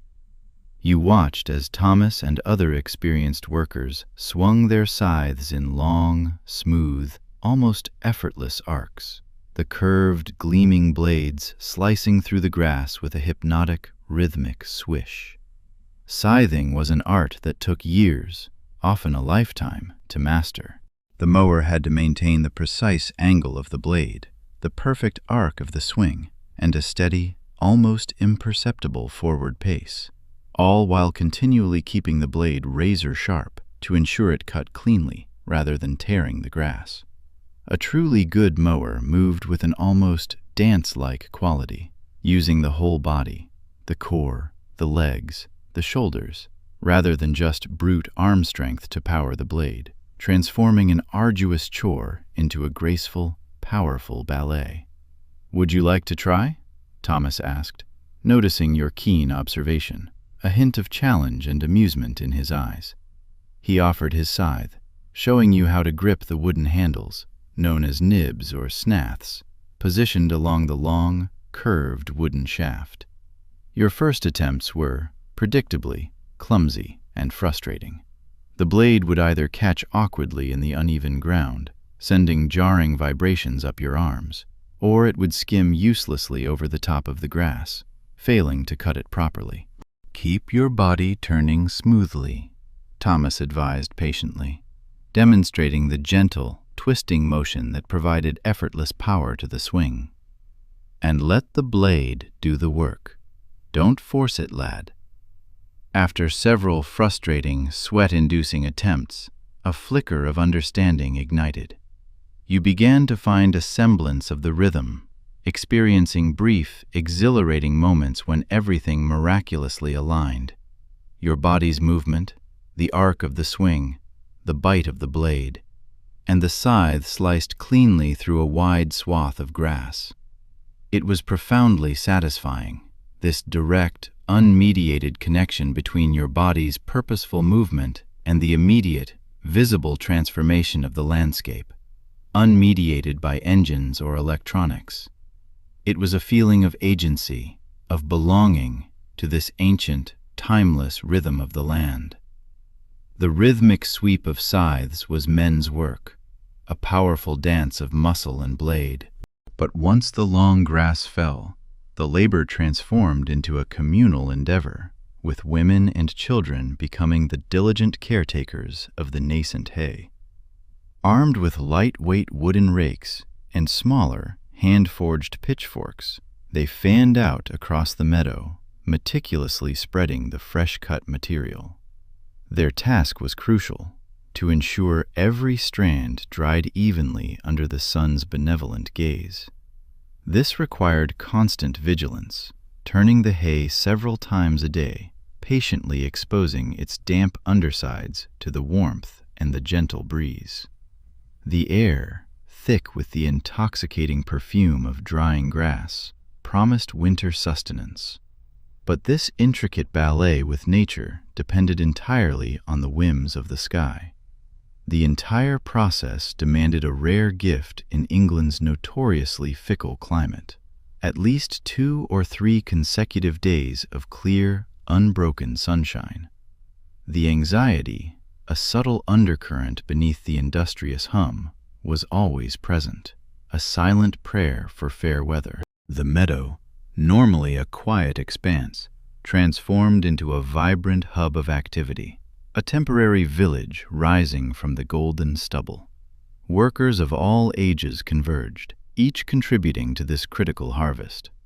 Tiny figures, children too small to wield even the lightest rake, scurried through the field on their own vital missions. They ran errands, carrying jugs of cool water from the nearby stream, their small hands gripping the handles with earnest concentration. Others, with the boundless energy of youth, chased away flocks of rooks or starlings that might be drawn to the disturbed insects, their high-pitched shouts adding to the joyful din. Older children, often still in their early teens, worked alongside adults, their movements mirroring the seasoned expertise of their elders. They learned the precise sweep of the rake, the art of turning hay without tangling, absorbing skills not from textbooks, but through direct observation and patient correction, knowledge they would carry throughout their own farming lives. This seamless, intergenerational work environment was a hallmark of Victorian rural life, a stark contrast to the age-segregated structures of modern schools and workplaces. Here, communities functioned as unified, living organisms, where every person, from the smallest child to the eldest grandparent, contributed according to their ability and experience. Children as young as 6 or 7 were not merely present, they had meaningful, albeit often light, roles in farm work, gradually taking on more responsibility as their bodies strengthened and their knowledge deepened. It was a practical, often unforgiving, apprenticeship to life itself. The profound benefit of this system was the direct, organic transmission of skills and knowledge, a living chain connecting past, present, and future generations. Agricultural practices, honed over centuries, were instilled not as abstract theories, but as embodied wisdom, creating a deep, intuitive competence in the rhythms of the land. However, this pragmatic education came at a cost: limited formal schooling. Many farm children attended school sporadically, if at all, their academic learning perpetually subordinated to the immediate, pressing needs of the farm. The demands of the harvest, the planting, the animal care, these were the lessons that took precedence.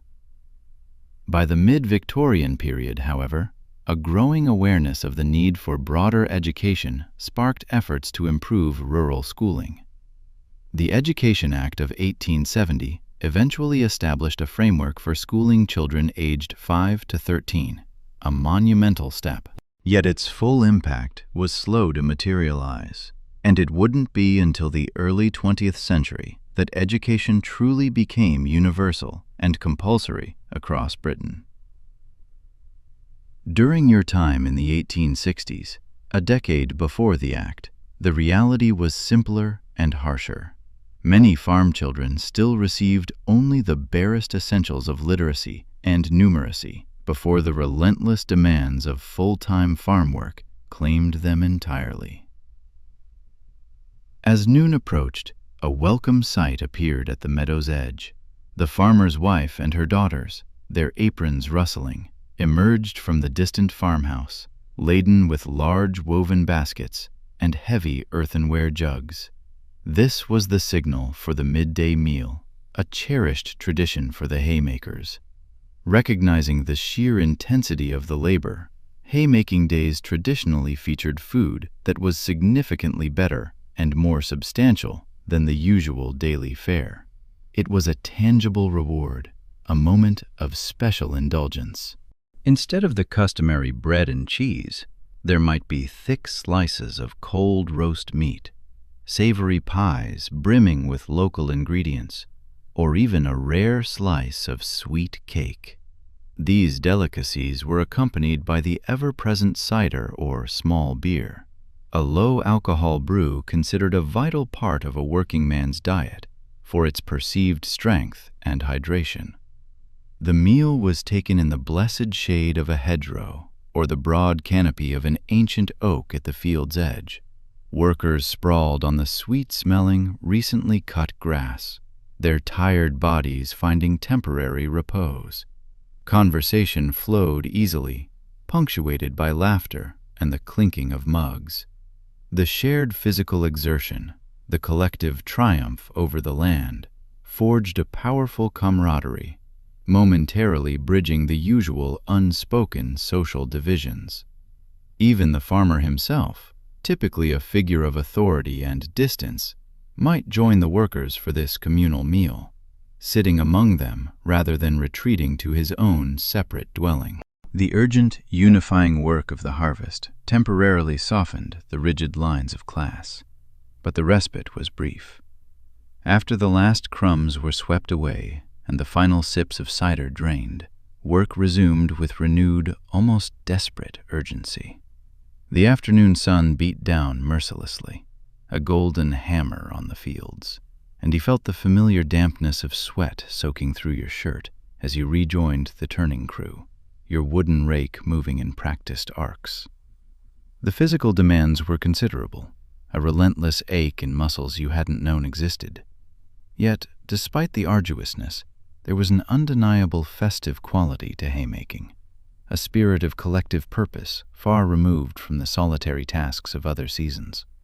It was in the shared banter, the occasional burst of song, the knowledge that every single person's contribution mattered to the final outcome, and there was profound satisfaction in watching the meadow gradually transform, the chaotic sprawl of cut grass slowly yielding to neat, sun-drenched rows of drying hay. By late afternoon, Thomas's voice, clear and strong, cut through the hum of activity. "The earliest cut is ready for cocks," he announced, signaling the next crucial stage. This involved gathering the partially dried hay into small, conical piles known as haycocks. These miniature golden tents were more than just decorative. They were engineered structures designed to protect the precious hay from the evening dew, while still allowing air to circulate for continued drying. You quickly learned the technique, gathering generous armfuls, then arranging them with the stems pointing outward and downward, creating a natural thatch that would shed rain if unexpected showers dared to fall during the night.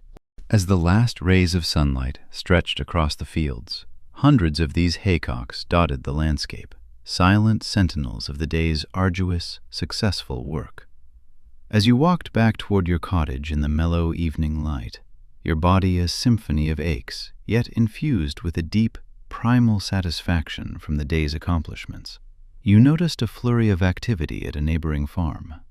A horse-drawn wagon, laden with what appeared to be an assortment of goods, was pulling away, while a small group of people stood talking animatedly in the farmyard. Thomas, noticing your gaze, offered an explanation. "That's the traveling peddler," he said, his voice tinged with a hint of something like excitement. "Comes through every few weeks with goods from town. Brings news, too, and sometimes letters for those who have family away." Indeed, in the days before widespread rural mail delivery, established village shops, and easy transportation into towns, these itinerant salesmen were vital arteries connecting isolated farms to the wider world. Their wagons were veritable mobile general stores, carrying everything from practical necessities like needles and thread, rolls of sturdy cloth, and simple medicines, to small tools and even exotic luxuries such as sugar, spices, or colorful ribbons not produced locally. Beyond the tangible goods they sold, peddlers served as an invaluable informal news network, carrying stories, gossip, and vital information between communities. In an age devoid of telephones, radio, or television, these human connections were the essential channels for learning about events beyond one's immediate surroundings. A newborn in the next village, the latest political rumblings in London, or news of a distant relative. "He'll likely be at the village tomorrow," Thomas continued, his anticipation palpable. Market day, the weekly market in the nearest village or small town, was another cornerstone of Victorian rural life. For many farm families, who might spend weeks in relative isolation, market day wasn't just an economic necessity.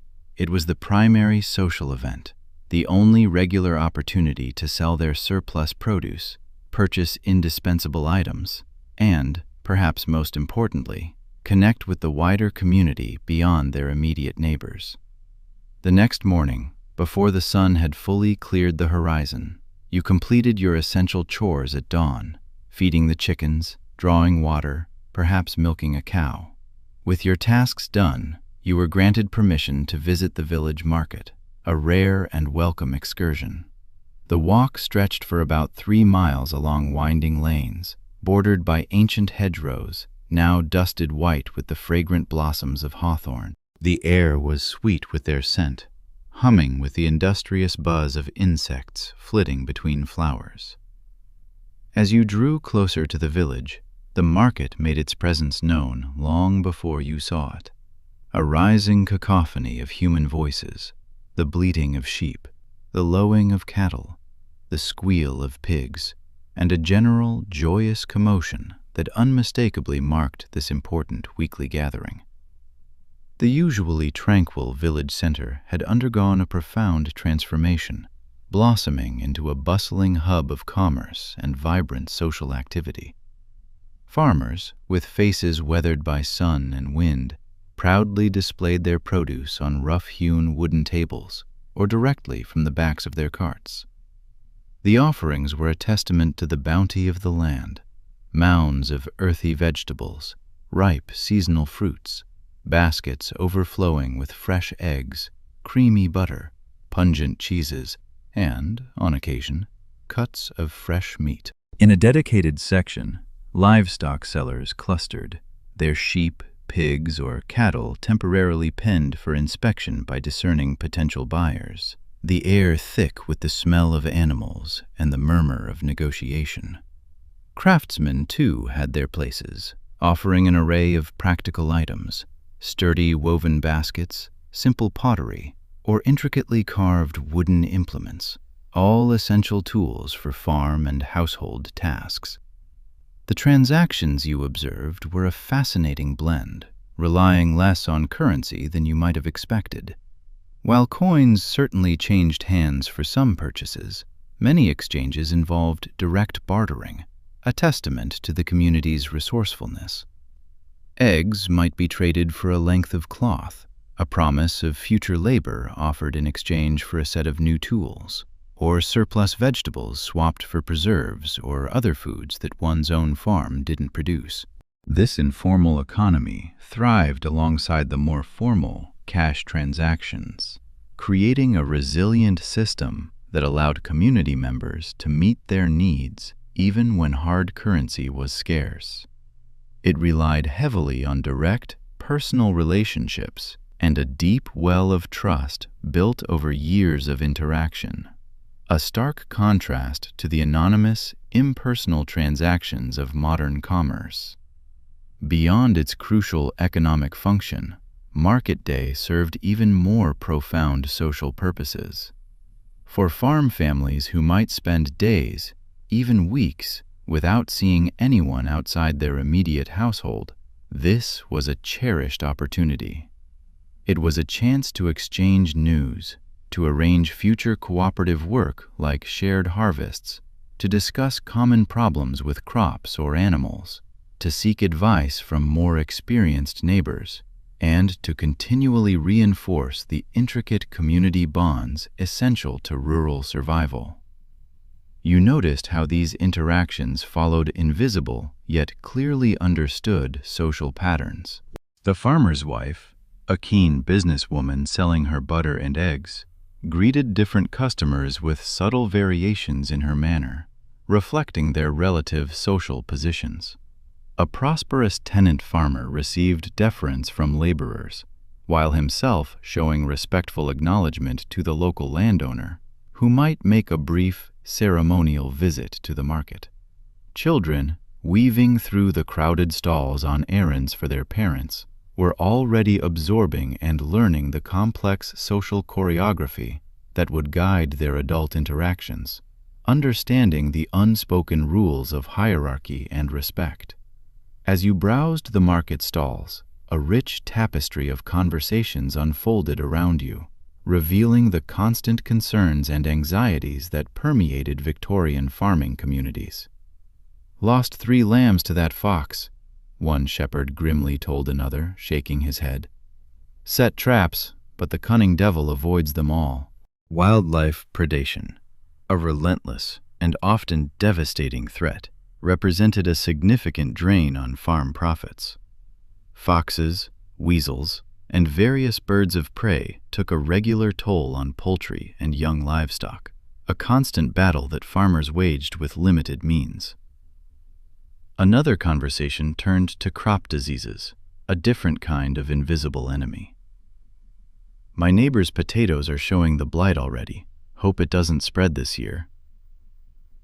The dreaded potato blight, which had caused the devastating Irish famine of the 1840s, remained a terrifying possibility for British farmers, capable of destroying entire crops in a matter of days. Animal diseases caused even greater anxiety, as they could rapidly spread through valuable livestock, wiping out years of investment and future income. "Keep your new cow separate for a fortnight," an older farmer advised a younger man who had just made a purchase. "Make sure she's not bringing anything onto your farm." Without modern veterinary medicines or vaccines, diseases like foot and mouth, anthrax, or bovine tuberculosis could decimate a farm's economy and, terrifyingly, even spread to humans.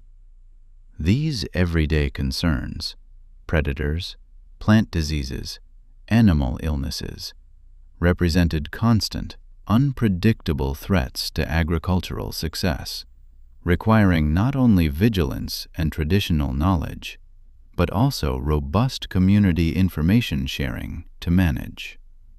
The market, in this sense, served as an informal clearinghouse for such vital intelligence, rapidly transmitting warnings, local remedies, and shared wisdom throughout the farming community.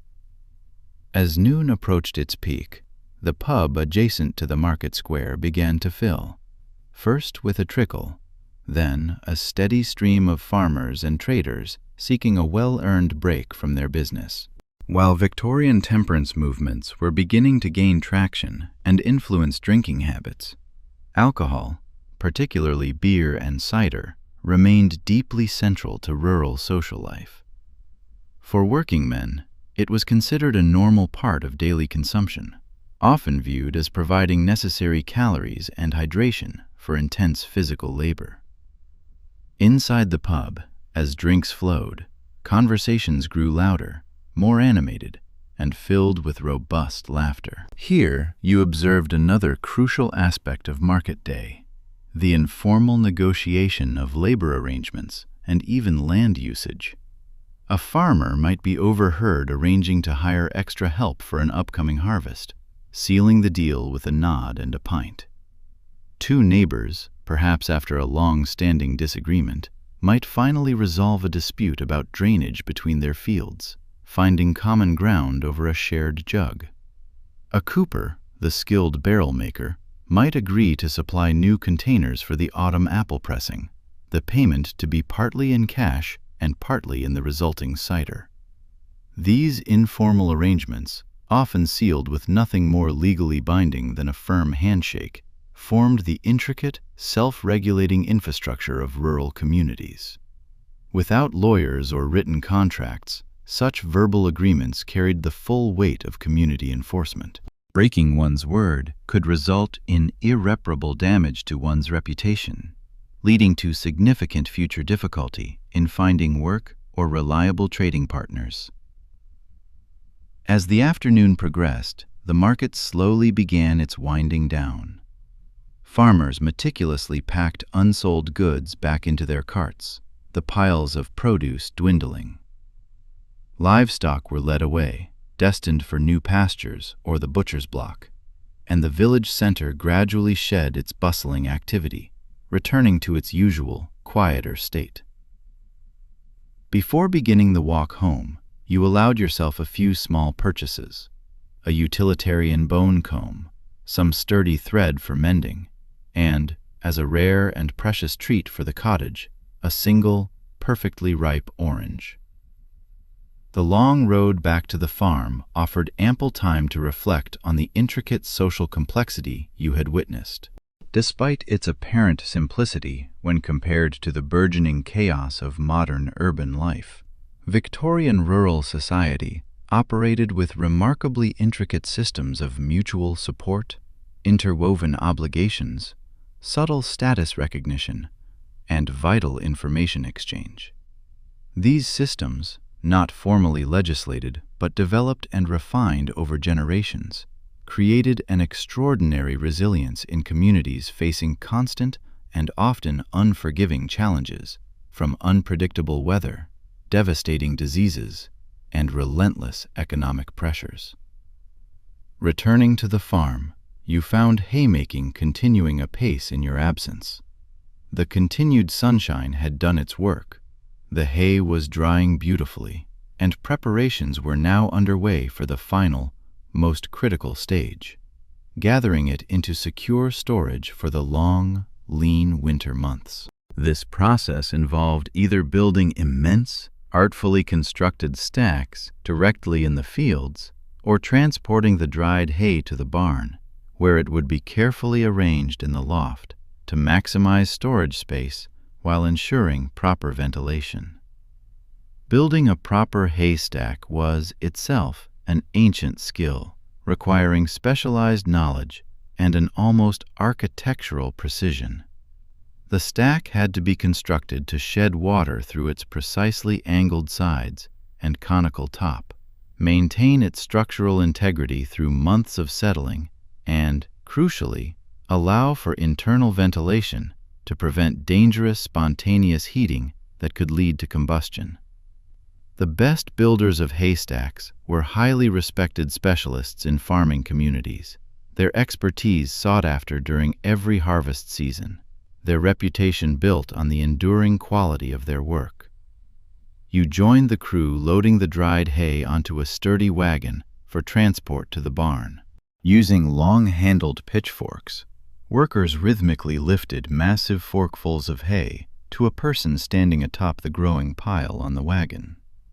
This individual, often the most experienced, meticulously arranged the hay to create a stable, balanced, and compact load, securing it for the bumpy journey. It was hot, dusty work. Fine hay particles, sharp and irritating, filled the air, sticking to sweat-dampened skin and working their way into every seam of your clothing. Many workers tied handkerchiefs over their noses and mouths, a simple but vital protection against breathing the dust, which, with long-term exposure, could cause serious respiratory problems. The loaded wagon, groaning under its burden, was pulled slowly by two massive draft horses, their powerful hooves churning the earth as they made their way toward the barn. There, the unloading process began, a reverse of the loading, with hay pitched from the wagon into the vast, dark expanse of the barn loft, where it was again carefully arranged for optimal storage. Workers moved with coordinated patterns developed over years of shared labor, minimizing wasted motion and maximizing efficiency in a way no written manual could ever truly capture. As the golden evening light slanted across the farmyard, painting long shadows, the day's final wagon load was triumphantly secured in the barn. The satisfaction among the crew was palpable, a deep, collective sense of accomplishment. This hay, now safely stored, represented far more than just dried grass. It was security against winter hunger for the farm's animals, which, in turn, meant security for the humans who depended on them. Later, as you washed away the day's pervasive dust and sweat with water from a basin in your simple cottage, your mind turned to another crucial, often sobering aspect of Victorian farming: its inherent vulnerability to forces far beyond human control. Despite all the skill, the accumulated knowledge, and the immense labor invested in agricultural production, ultimate success or failure always depended on factors farmers could influence but never truly master. Weather, capricious and powerful, represented the most immediate and visible of these factors. A sudden late spring frost could kill fruit blossoms overnight, eliminating a year's potential harvest in a single, devastating blow. A prolonged summer drought could wither crops to brittle stalks in the fields. Excessive, unseasonal rain could rot an entire harvest before it could even be gathered. A sudden hailstorm could flatten standing grain in minutes, stripping it bare. Early winter storms could trap and kill livestock caught in the open.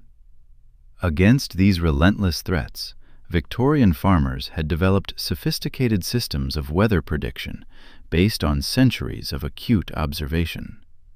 Cloud patterns, shifts in wind direction, the behavior of animals, and other subtle natural signs were read like ancient texts by experienced farm workers. While these traditional methods held undeniable value, they remained imperfect, leaving farmers perpetually vulnerable to unexpected and often catastrophic weather events. Market forces created another, equally potent layer of uncertainty. The price a farmer might receive for their crops or livestock fluctuated wildly, often based on factors far beyond local control. Bountiful harvests in other regions, shifting import policies, rising transportation costs, the fluctuating demands of urban populations, and broader national or international economic conditions all influenced farm income in ways that were incredibly difficult to predict or manage from the isolated position of a rural producer. During the Victorian period, these economic pressures intensified significantly as agriculture became increasingly commercialized and integrated into national and even international markets. The railway network, which expanded rapidly across Britain during the mid-19th century, brought undeniable benefits in terms of access to wider markets. However, it also exposed local producers to fierce competition from distant sources, particularly as shipping improved and cheap grain from North America and meat from Australia began to flood British markets. The introduction of new technologies also created both unprecedented opportunities and significant challenges for Victorian farmers. Mechanical reapers, threshers, seed drills, and other innovations promised increased efficiency and productivity, but they also required substantial capital investment, often far beyond the means of many smaller, less prosperous farms. Those who could afford the new machinery quickly gained competitive advantages, while others struggled to maintain traditional, labor-intensive methods in an increasingly mechanized agricultural economy. These overlapping vulnerabilities to weather, to impersonal market forces, to rapid technological change, and to myriad other unpredictable factors created a constant context of persistent uncertainty for Victorian farming communities. In response, they developed intricate social support systems, ranging from informal labor-sharing arrangements during peak seasons to more structured organizations like friendly societies that provided basic insurance against illness or funeral costs, a testament to their deep communal reliance. As darkness fell outside your cottage window, enveloping the farm in a comforting hush. The only sounds were the occasional rustle of animals settling for the night. Another day of Victorian agricultural life concluded, one small yet profound piece in the ancient, enduring cycle of growth, harvest, and renewal that has shaped human experience since the earliest settlements. You had begun to understand, not just intellectually, but in your very body and mind, something of what it truly meant to live within this cycle as a Victorian farmer. The relentless physical demands, the deep well of specialized knowledge, the intricate social interconnections, the powerful seasonal rhythms, and the constant, often anxious negotiation with forces beyond human control. This understanding, gained through direct, visceral experience rather than abstract learning, offered a rare and invaluable insight into a world increasingly remote from modern life, yet utterly foundational to the society we have inherited. Sleep came quickly and deeply after the day's exertions, your dreams filled with the vivid sensory richness of this Victorian rural existence. The sweet, earthy smell of fresh-cut hay, the gritty texture of soil between your fingers, the rhythmic swish of scythes slicing through grass, the satisfying taste of simple food made sublime by honest hunger, and the breathtaking sight of stars wheeling silently above the fields your labor had helped to cultivate. The calendar, a silent arbiter of the farmer's year, turned to August, and the Victorian farming landscape transformed once more. The haymaking that had occupied your days earlier in the summer had been successfully completed, the barn's loft now packed to the rafters with sweet-smelling dried grass, a vital store that would sustain the farm's animals through the long, cold winter months. Now, however, came the most critical, often most anxiety-ridden period in the farming year, the grain harvest. Dawn broke earlier than you would have liked. After another night of deep, exhausted sleep, the kind born of true physical labor, the roosters hadn't even begun their insistent morning calls when you rose. Dressing quickly in the pre-dawn darkness, you stepped outside your cottage. The air carried a different quality now, still warm, but with the first subtle, undeniable hints that summer's lingering heat would eventually yield to autumn's cooler, sharper embrace. Today marked the beginning of the wheat harvest, the culmination of months of arduous work that had begun when you first helped sow these very fields. The golden stalks stood tall and proud across acres of land, their heavy heads nodding gently in the morning breeze. This crop represented not merely food, but economic survival for the farm and its workers. A successful harvest meant a precious measure of security through the coming year. A poor one could spell hardship, even ruin.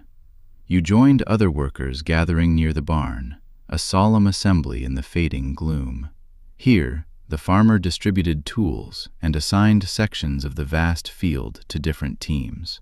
Despite the growing availability of mechanical reapers by the 1860s, many farms, especially the smaller ones like this, still harvested by hand, using tools that would have been familiar to farmers centuries earlier. Thomas handed you a sickle, a distinctly curved blade attached to a short wooden handle. Unlike the long-handled scythe used for haymaking, the sickle required the user to bend low, almost to the ground, grasping bunches of wheat stalks with one hand while cutting them with the other. It was precise, yes, but agonizingly slow work, and undeniably harder on the back than scything. "Ever used one before?"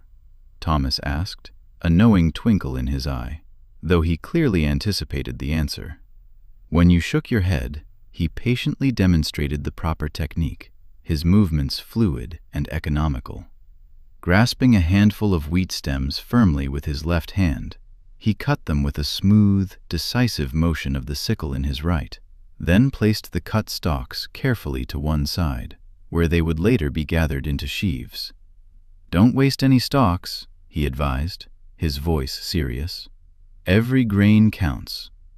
This meticulous carefulness profoundly reflected the immense value placed on the crop.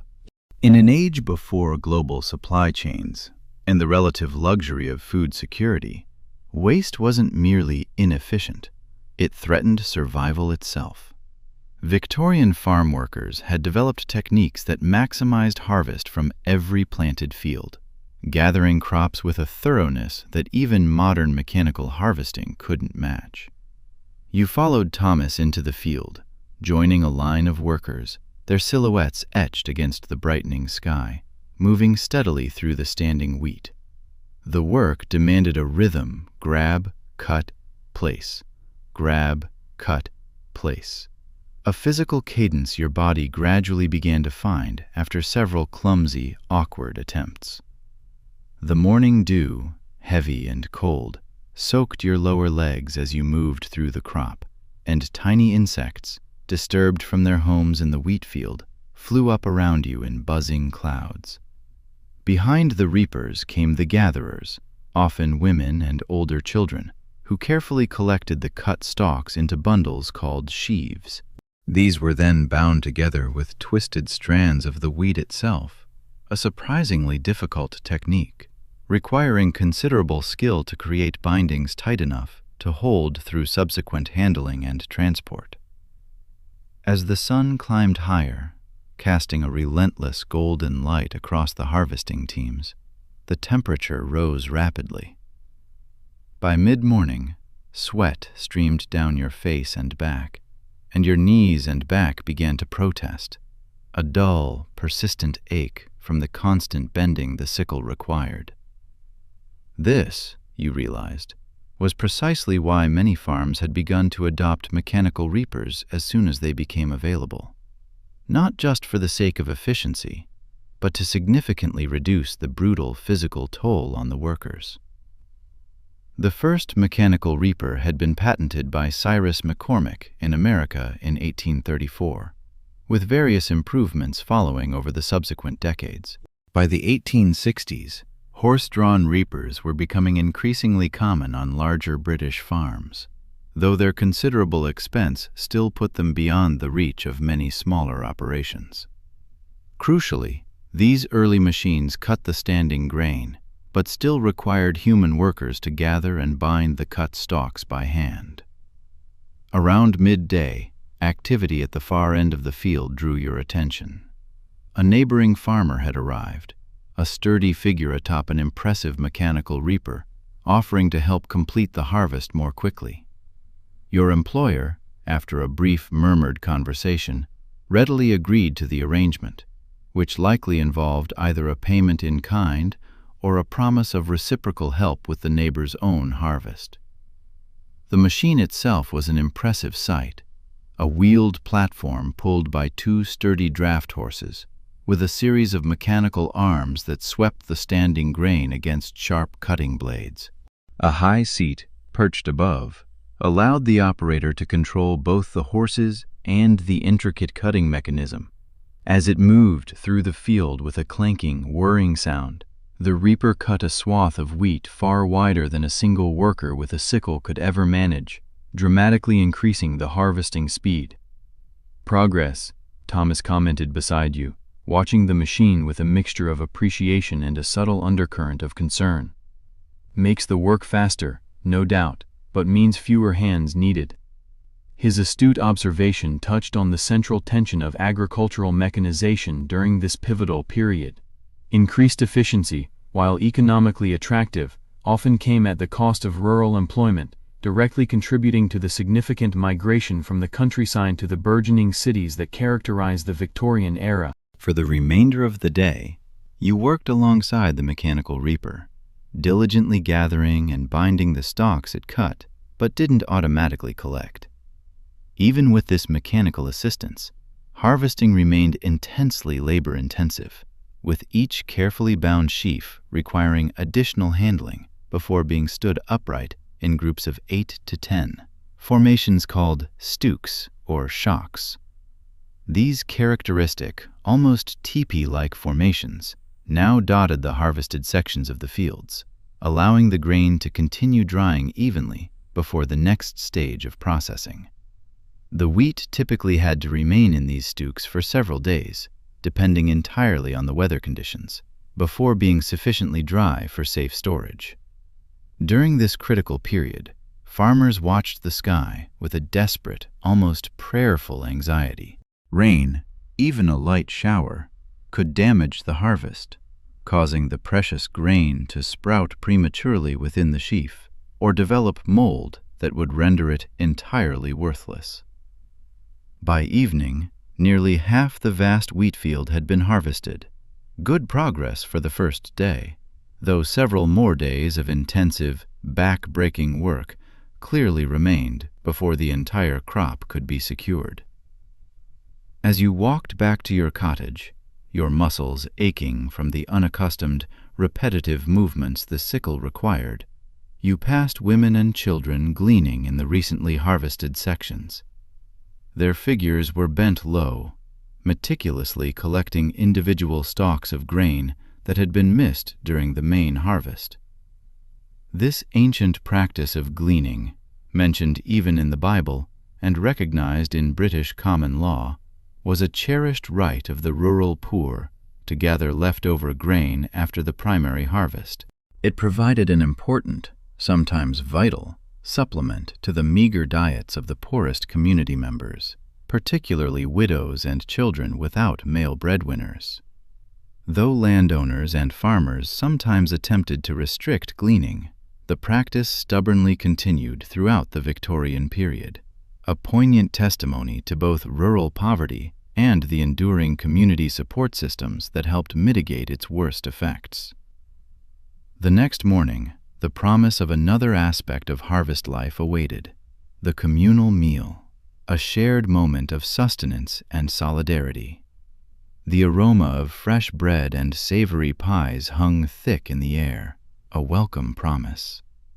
The farmer's wife, her face flushed from the warmth of the kitchen, directed her daughters and several women from neighboring farms in the final preparations. They moved with a practiced efficiency, setting out wooden trenchers and tankards on rustic tables arranged under the spreading canopy of an ancient oak at the field's edge. This harvest feast was more than just a meal. It was a deeply ingrained tradition, a communal acknowledgement of the back-breaking work that had brought in the crops, and the absolute necessity of fortifying the workers for the season's final, grueling stretch. The midday sun, though still warm, was softened by the oak's generous shade, casting dappled patterns on the bustling scene. The spread was exceptional, a rare indulgence in lives often defined by scarcity.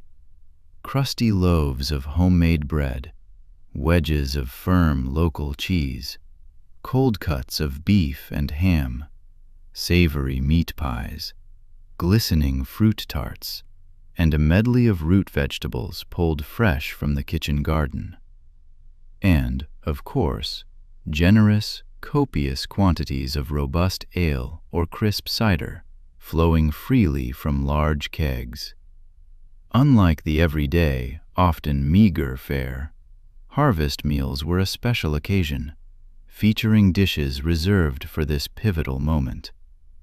The sheer quality and abundance weren't merely practical provisions. They underscored the profound symbolic importance of the harvest as a collective triumph, a community event that transcended mere economic activity. As you settled onto a rough-hewn bench alongside the other workers, the hum of conversation rose and fell like the gentle breeze through the stubble fields. Stories of harvests past and present flowed as easily as the cider. An older worker, a man whose face was a road map of sun and wind, leaned forward, a glint in his eye. "Remember the summer of '53? He asked, his voice raspy with age and memory. A collective sigh and a murmur of recognition rippled through the group. "Rain for 3 weeks straight during the wheat harvest," he continued, shaking his head. "Lost half the crop to sprouting." Nods of grim recollection followed. Everyone present had either lived through that agricultural disaster or heard vivid tales of its widespread devastation across the region. Another worker chimed in, recalling a different hardship. And the dry summer 2 years back. Wheat hardly worth cutting. The yield was so poor. These shared memories, both of bountiful years and crushing failures, weren't just anecdotes. They were the very fabric of the community's collective knowledge, a hard-won perspective extending beyond individual experience to encompass decades of unpredictable agricultural cycles, weather patterns, and market fluctuations. They served as both a living history and an informal education, shaping the resilience and decision-making of all who worked the land. The brief respite of the meal, though restorative, ended quickly. A palpable shift in the air signaled the renewed urgency of work. There was no time to linger. The remaining wheat in the fields had to be cut and gathered before any sudden turn in the weather. A late autumn storm, a frost, could threaten to ruin it. The already cut sheaves, stacked carefully in stooks, needed constant monitoring for proper drying, a delicate balance between sun and air. The entire community, from the youngest helper to the most seasoned laborer, refocused on this single, overriding priority: securing the harvest that would be their sustenance through the long, lean months ahead. The days that followed blurred into a relentless pattern of intensive labor, from the first hint of dawn until dusk extinguished the last light. Once the sheaves were deemed properly dried in the fields, they were loaded onto sturdy wagons, each one groaning under its golden weight, for transport to the farm's central barn or the dedicated stackyard. There, skilled hands meticulously built them into carefully constructed, weather-proof stacks designed for long-term storage, often towering structures that defied the elements. Alternatively, some sheaves were prepared for immediate threshing, the crucial process of separating the valuable grain from its stalks and protective chaff. Threshing, the ancient art of extracting edible grain from the harvested plant, underwent significant transformations during the Victorian period. The age-old method of flailing, where workers rhythmically beat dried stalks with jointed wooden tools called flails, still persisted on some smaller farms or for specific, delicate grains. This hand threshing was arduous, dust-choked work, typically performed indoors in barns during the harsh winter months when outdoor field labor was impossible. Yet, the relentless march of progress saw mechanical threshing machines gradually replacing hand flailing on many farms. Initially cumbersome, horse-powered machines used horses walking in endless circles to drive a series of gears. Later, the advent of portable steam engines brought even greater power and efficiency. These machines dramatically increased output, allowing vast quantities of grain to be processed in a fraction of the time. However, this efficiency came at a steep price: inherent dangers.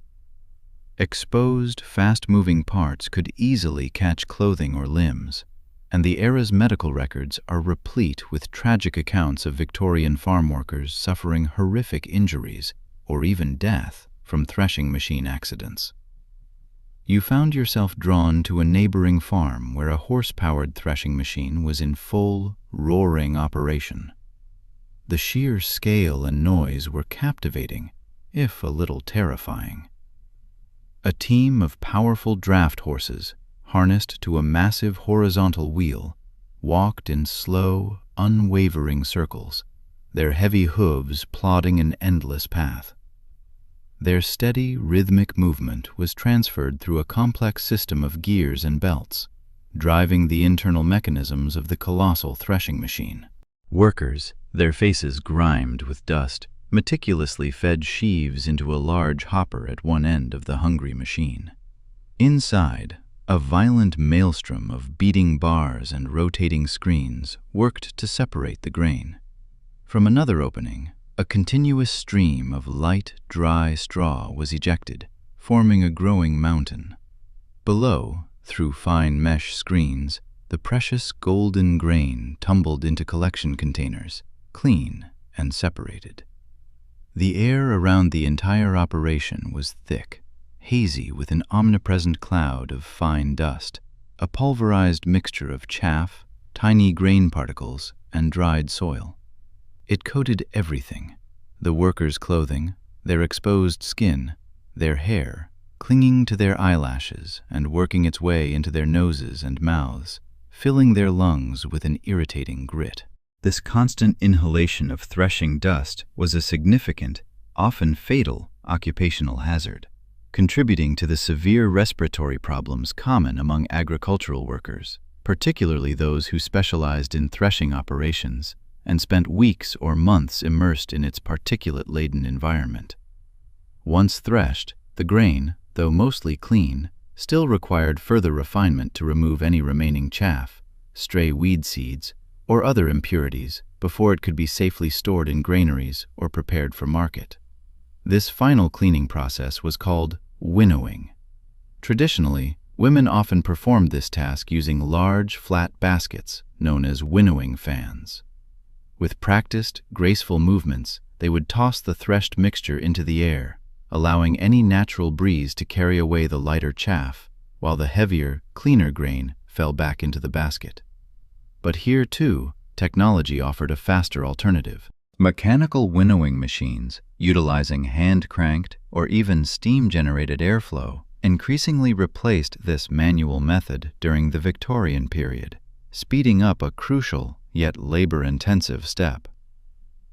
As the wheat harvest finally drew to a close, attention shifted to the gathering of other vital grains. Barley, destined for brewing the local ale and enriching animal feed, was collected. Oats, a staple for both working horses and human consumption, followed. In some regions, rye, used for making hearty, dark bread, was also harvested. Each of these grains demanded similar processes of cutting, drying, and threshing, though the timing varied slightly, dictated by their differing maturation rates. By the end of September, with the last of the grain harvests safely secured, the focus turned to the other bounties of autumn. Root vegetables like potatoes, turnips, and mangolds, a type of large beet primarily grown for animal feed, had to be laboriously dug from the hardened earth. Their earthy bulk was then carefully stored in cool, dark cellars, or specially constructed clamps, essential for winter use. Apples, pears, and a variety of other fruits were gathered from orchards, their branches heavy with the season's yield.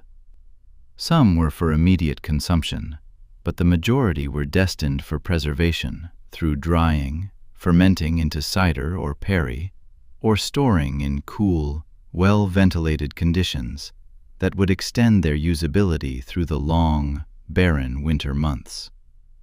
These autumn harvests, though perhaps less dramatic than the golden spectacle of grain gathering, were equally essential to the farm's intricate annual cycle. Root crops, in particular, provided critical winter feed for livestock when fresh grass was scarce or completely unavailable. This strategic provisioning allowed animals to be maintained through the cold months, a significant advancement over earlier periods when a widespread fall slaughter had been common due to lack of winter forage, drastically impacting diets and livestock populations. With all harvests secured, Victorian farms immediately began preparations for the next agricultural cycle. Fields were plowed once more, the stubble from the harvested crops carefully incorporated back into the soil, enriching it for future plantings. Winter wheat varieties, hardy and resilient, were sown in the autumn, their seeds germinating before the harsh cold weather suspended their growth, ready to resume development with spring's gentle return. These overlapping cycles, the completion of one harvest seamlessly coinciding with preparations for future plantings, perfectly embodied the continuous, unending nature of agricultural life. Unlike modern work, with its clear demarcations between projects and its finite endpoints, farming existed as an unbroken chain of related activities, each season's labor building upon the last and meticulously laying the groundwork for the next. There was no true off-season, only a shifting of priorities and a different rhythm. As autumn deepened its colors and the days grew noticeably shorter, a subtle but significant change in the social patterns of farm life became apparent. With the most intense, all-consuming work of harvest finally completed, community gatherings became more frequent, more cherished. Harvest suppers, vibrant church festivals, and bustling local fairs punctuated the season, offering much-needed respite and celebration. These festivities served a dual purpose. They were acts of thanksgiving for the successful harvest, a collective sigh of relief and gratitude, and crucial opportunities for community bonding before winter's inevitable isolation settled in. Among these gatherings, the harvest supper stood out as the most significant, a truly special occasion. It was a lavish meal, generously provided by the farmer for everyone who had contributed to the harvest, regardless of their regular status on the farm. For one precious evening, the rigid social distinctions that governed daily life seemed to diminish, even momentarily disappear.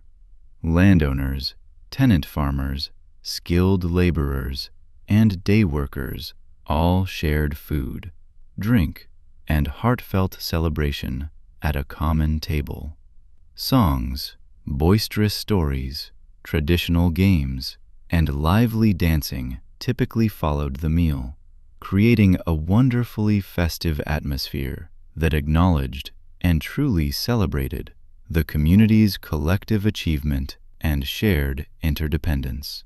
You eagerly attended such a supper at the main farmhouse, finding your place at a long, sturdy table set up in the largest barn, which had been thoroughly cleared of hay and equipment and decorated with garlands of autumn leaves and the last sheaves of wheat. Lanterns, hung from the rafters, cast a warm, flickering light that softened the rough timbers and illuminated the faces of the gathered workers and their families, creating an intimate, glowing tableau. The farmer himself, usually a figure of distant authority, stood to offer a heartfelt, if somewhat formal, thanks for their tireless labor and for the successful harvest. It was a rare public acknowledgement of the profound interdependence that truly underpinned agricultural success, a fragile balance often overlooked despite the prevailing social hierarchies. The meal was a true feast for the senses, featuring the very best of local produce, succulent roast meats, an array of fresh and carefully preserved vegetables, homemade breads with crisp crusts, sweet and savory pies, and rich puddings, all accompanied by liberal quantities of the farm's own cider and hearty beer. For many of the workers, this represented the most abundant, most luxurious meal of their entire year. A brief, precious experience of plenty in lives often characterized by careful management of extremely limited resources. After eating their fill, the tables were swiftly cleared and pushed aside, making space for dancing. An elderly farm worker, his gnarled fingers surprisingly nimble, produced a fiddle. Another pulled out a well-worn concertina, and the lively strains of simple country dances began. These were not the formal, intricate ballroom dances favored by urban Victorian society, but traditional patterns passed down through generations. Joyous circle dances, energetic reels, and quick-stepping jigs that encouraged broad community participation, regardless of age or dancing skill. As the evening progressed and the merriment swelled, the older workers, their voices rich with experience, began to share stories of harvests past. These weren't just tales. They were agricultural wisdom, practical knowledge carefully wrapped in narrative form.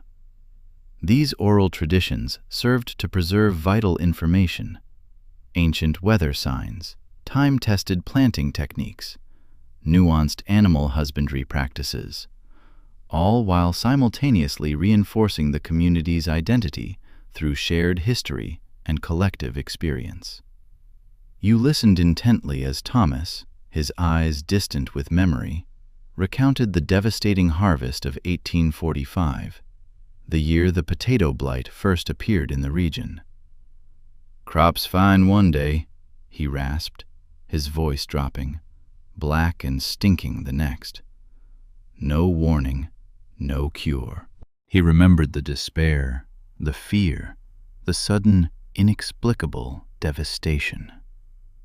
People who depended on potatoes went hungry that winter, truly hungry.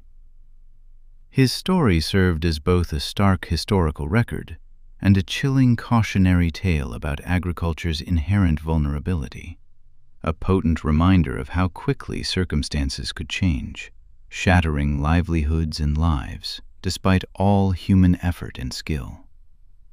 The celebrations, unlike modern parties, concluded earlier, a quiet winding down rather than an abrupt end. Farm work, after all, continued regardless of festivities, and dawn would bring its usual, relentless demands. The community dispersed, their figures silhouetted by the soft glow of lanterns carried along the dark, winding lanes leading to cottages and farmhouses scattered across the frosty landscape. They carried with them not only the warmth of the cider, but also the sustaining memories of shared celebration, a precious comfort to help them endure the coming months of more isolated winter work. Back in your cottage, as you prepared for sleep after the evening's unusual social activity, you reflected on the grand Victorian agricultural cycle you had now experienced firsthand. The hope-filled spring planting, the arduous summer tending, and the culminating autumn harvesting. These were the pillars that structured rural life, dictating its very rhythm. Each season had brought its own distinct demands and its unique rewards, creating a varied but utterly predictable rhythm that contrasted sharply with the constant, season-independent pace of modern work you were accustomed to. This ancient agricultural calendar permeated and affected every single aspect of rural existence, from the minute-by-minute daily work schedules to the patterns of social gatherings, from the intricate economic arrangements that sustained families to the most solemn religious observances. Indeed, the church calendar that organized Victorian religious life aligned remarkably closely with these agricultural patterns, its major festivals corresponding precisely with the natural cycles of planting and harvest, of death and renewal in the land. As autumn deepened its grip, inexorably moving toward winter, the pace of farm work visibly changed. Field labor diminished significantly as crops were safely secured and the soil, hardened by frost and damp, became less workable. The focus shifted indoors and to preventative maintenance, repairing buildings and equipment, meticulously managing the carefully stored crops, and, most crucially, caring for the livestock, now confined more closely to barns and sheds as grazing became limited. These quieter winter months historically provided a vital window for secondary occupations, allowing rural families to supplement their agricultural incomes.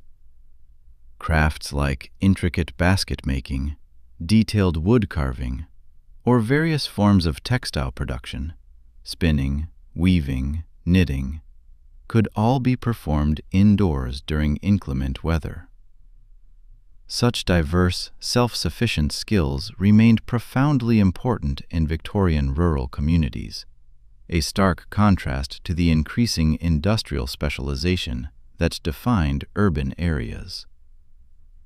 For you, these quieter, more reflective months offered a unique opportunity to truly synthesize what you had learned about Victorian agricultural life. Its relentless physical demands, its specialized, often intuitive knowledge, its intricate social structures, and its profound, undeniable connection to the natural cycles of the earth. The modern perspective you carried allowed you to recognize aspects of this world that its inhabitants, steeped in its rhythms, might simply take for granted. The incredible resilience required to face constant uncertainty, the deep interdependence that sustained communities through cycles of hardship and plenty, and the vast, embodied knowledge developed through generations of direct, intimate engagement with the land. As you drifted towards sleep, the familiar sounds of the Victorian countryside created a gentle, comforting backdrop. The distant, contented lowing of cattle settled for the night. The soft, melancholic hooting of an owl hunting across moonlit, silent fields, and the barely perceptible creaking of the cottage timbers, settling and responding to the chill night air. These sounds were the very essence of the agricultural landscape at rest. The brief, necessary quiet between the intense cycles of active cultivation that had shaped human existence since our earliest settlements. Tomorrow would bring new tasks, specifically appropriate to the advancing season, each contributing its part to the complex, interwoven system of food production that sustained Victorian society through a time of remarkable and often bewildering change. Your body, now increasingly adapted to this life of physical labor, felt different, hardened, more capable, ready to rise to these new challenges with a growing competence you wouldn't have imagined months ago. Though the chasm between modern comfort and Victorian farming reality remained, in so many fundamental ways, unbridgeable. The continuous nature of agricultural work, its inherent lack of clearly defined endpoints or permanent, finished achievements, represented both its greatest challenge and, perhaps, its deepest, most profound satisfaction. Unlike many modern occupations that produce finite, finished products or neatly completed projects, farming existed as an ongoing participation in natural processes, a temporary stewardship of the land, rather than a permanent creation or outright ownership. This fundamental difference underscored many aspects of the Victorian rural mentality that might initially seem foreign to modern sensibilities. The stoic acceptance of factors far beyond human control, a multi-generational perspective on land management that valued longevity over short-term gain, and an inherent focus on sustainability and continuity, rather than the immediate maximization of yields or profits. Such differences reflected not merely technological limitations, but profound, deeply ingrained variations in how people understood their relationship to the natural world and their place within broader economic and social systems. As sleep finally claimed you, your mind filled with vivid images from the months you had spent immersed in this Victorian agricultural world.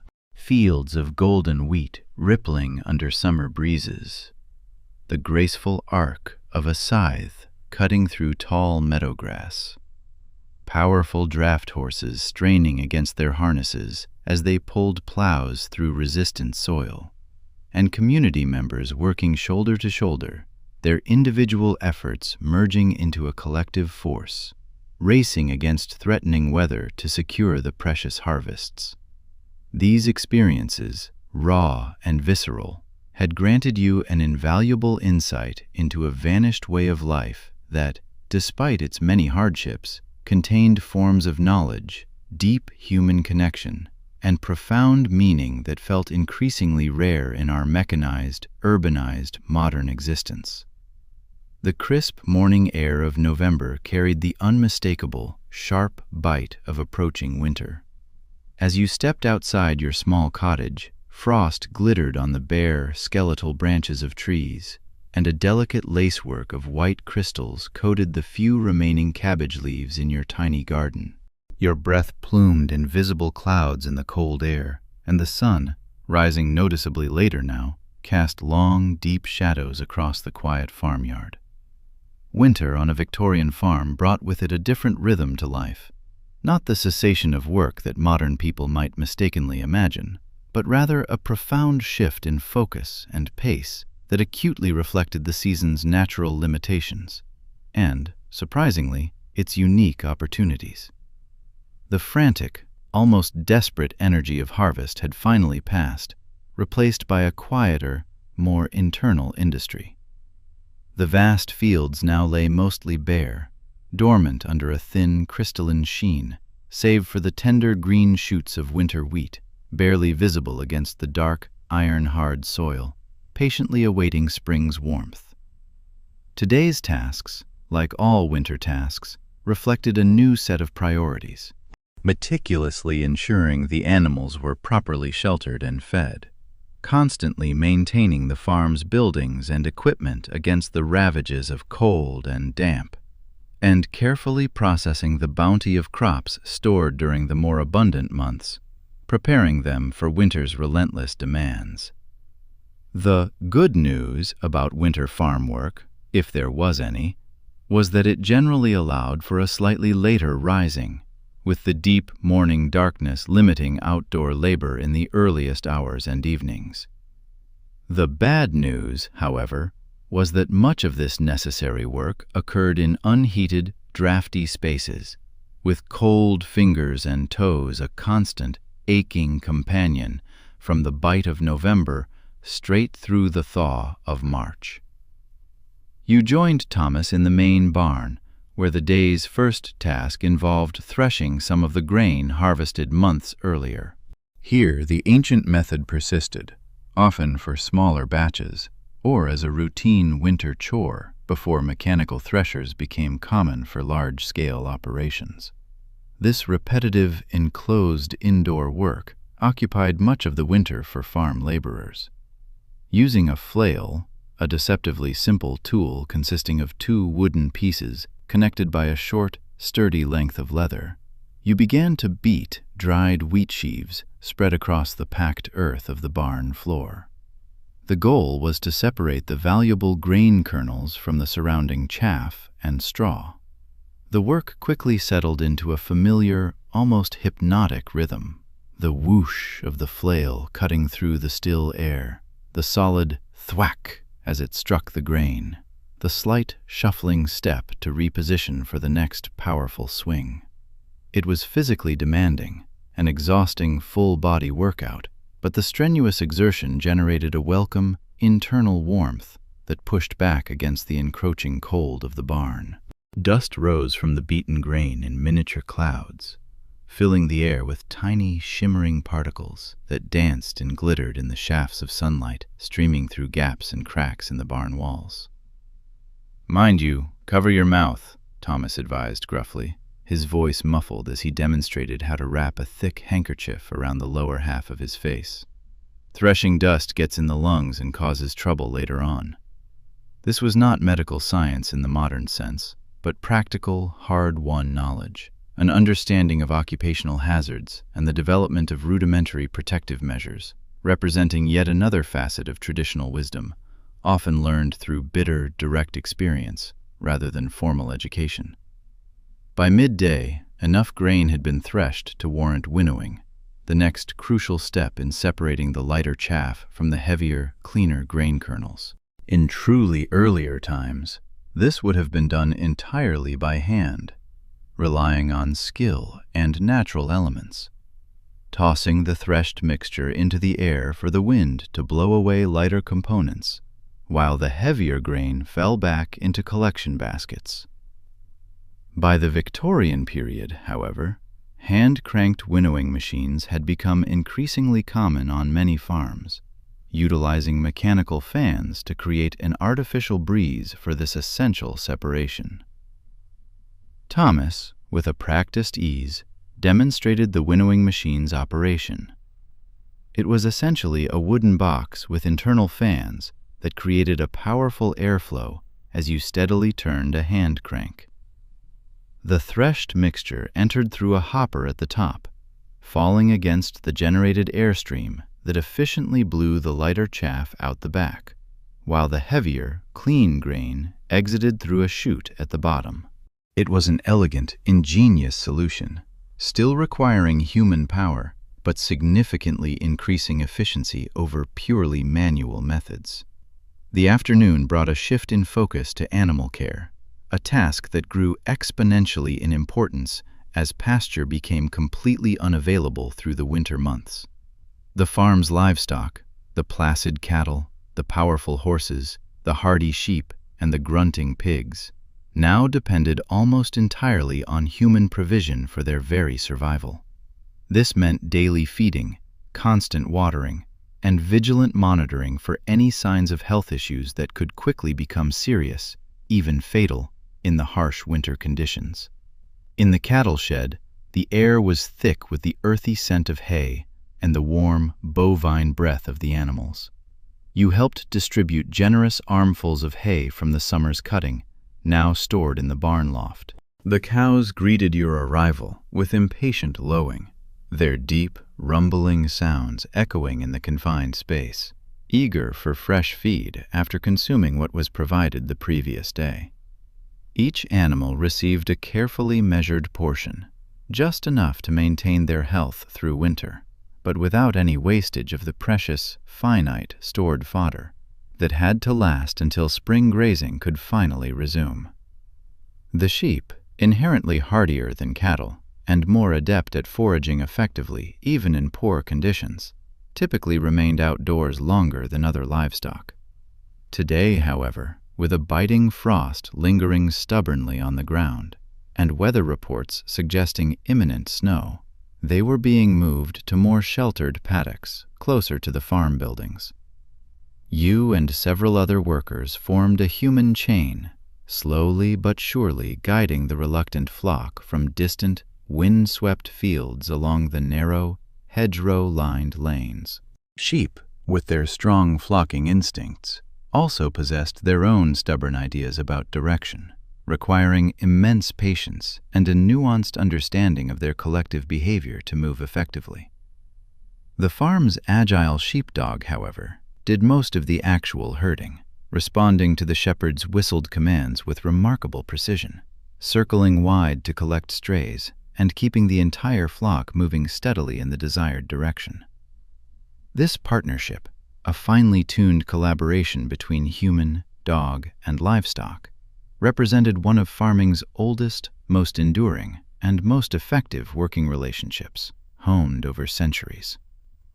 With the animals finally secured and fed, the shortened winter day already began to fade swiftly toward dusk, the light leaching from the sky.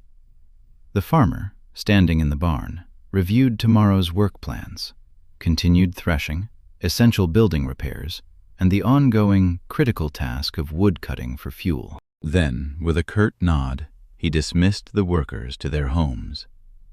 In winter, with darkness often falling as early as 4 or 5 o'clock, evenings stretched considerably longer than in the summer months, offering a precious, if cold, time for activities impossible during the extended daylight working hours of the growing season.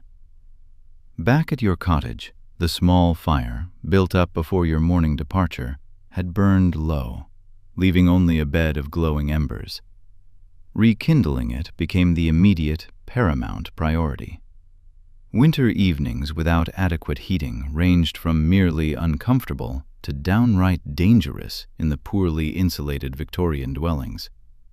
You carefully added measured pieces of coal, a relatively expensive fuel, used sparingly, and often mixed with cheaper wood or even dried animal dung to extend its precious heating capacity. The cottage gradually began to warm as the fire strengthened, its flickering light pushing back the encroaching shadows, creating a cozy, almost sacred space that contrasted sharply with the biting cold darkness outside. This profound physical contrast between protected indoor environments and harsh external conditions vividly defined the winter experience, fostering a deep appreciation for simple comforts often taken for granted in milder seasons: warmth, light, shelter, and, perhaps most crucially, the security of stored food that removed the immediate, gnawing worry about sustenance. Winter evenings in Victorian rural communities, far from being periods of complete stagnation, often offered cherished opportunities for activities that the relentless demands of farming prevented during busier seasons. During the active growing and harvest seasons, women primarily used these precious evening hours for essential textile work: spinning wool, weaving cloth, knitting garments, and meticulously mending, all vital for producing and maintaining clothing essential for family survival.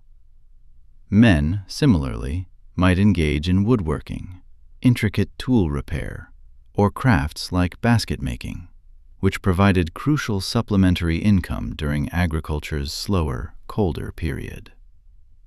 In your cottage this evening, by the glow of the growing fire, you attempted some basic repairs to a work shirt torn and damaged during the recent harvest.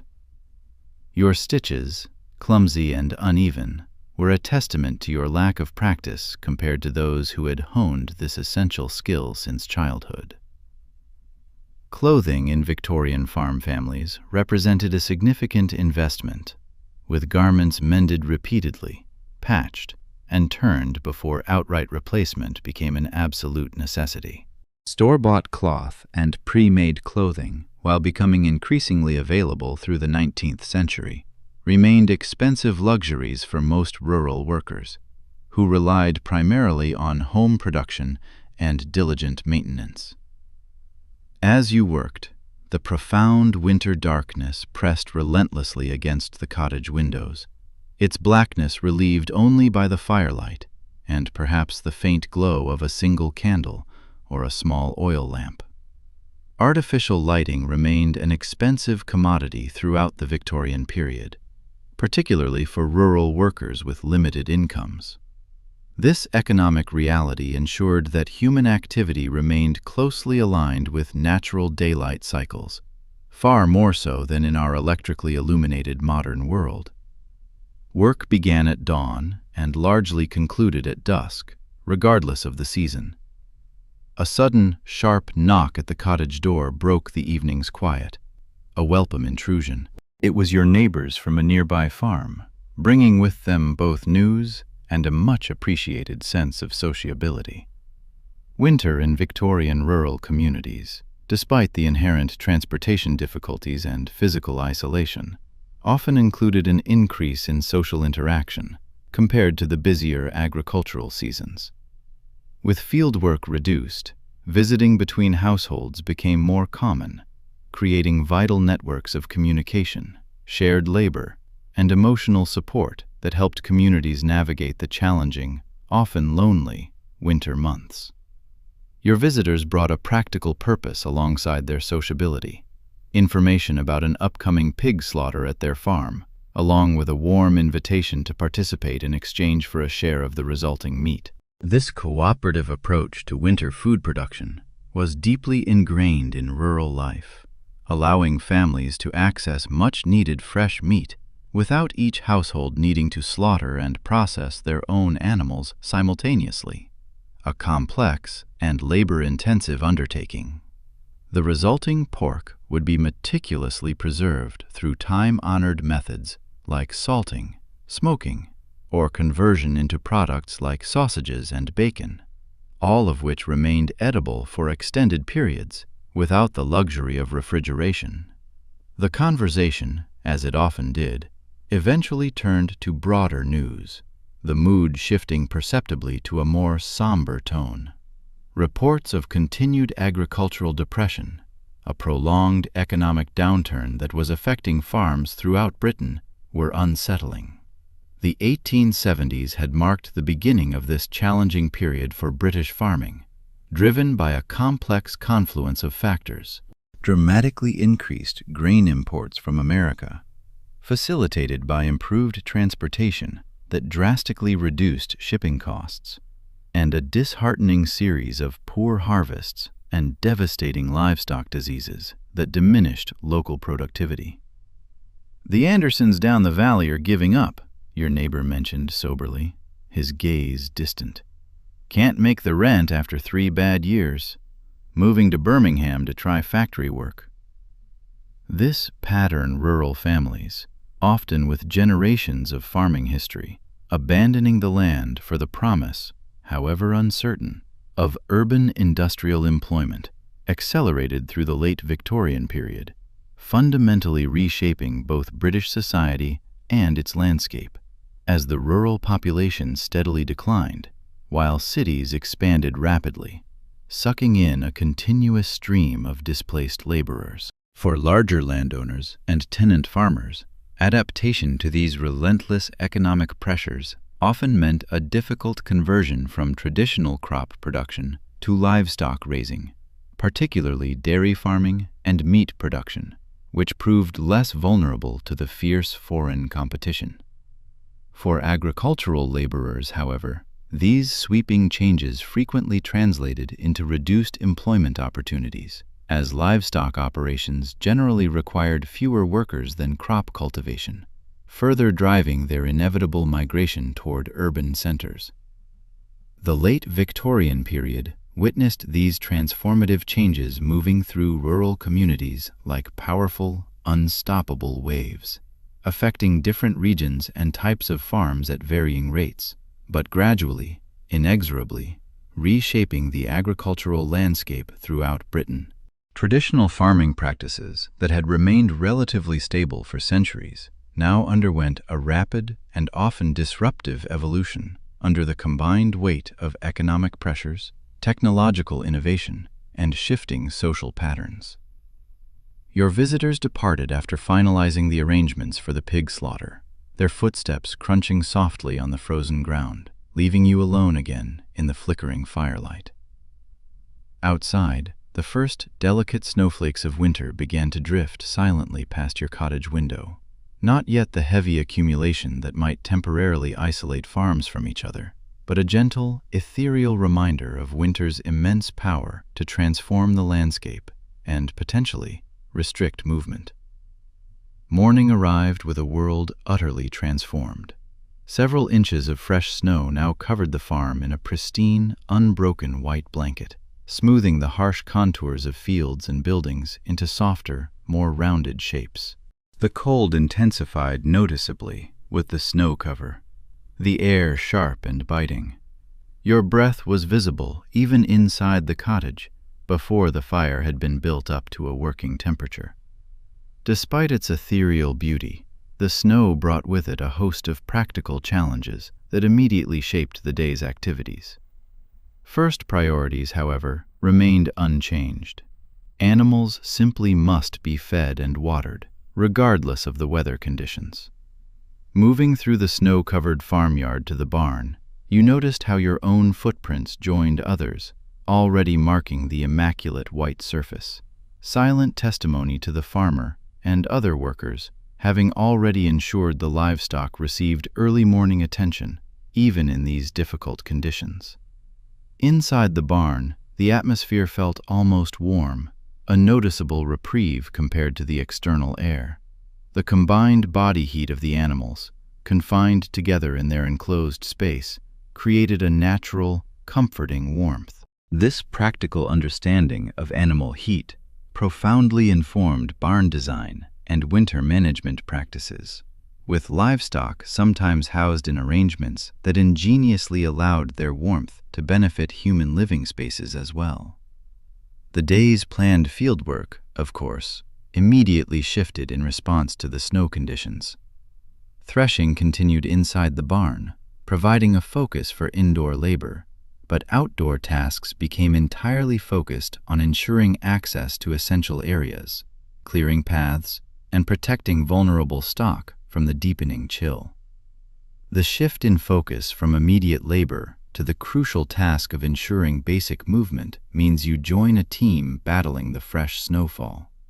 The cold bites at your exposed skin, and the crisp air stings your nostrils with every labored breath.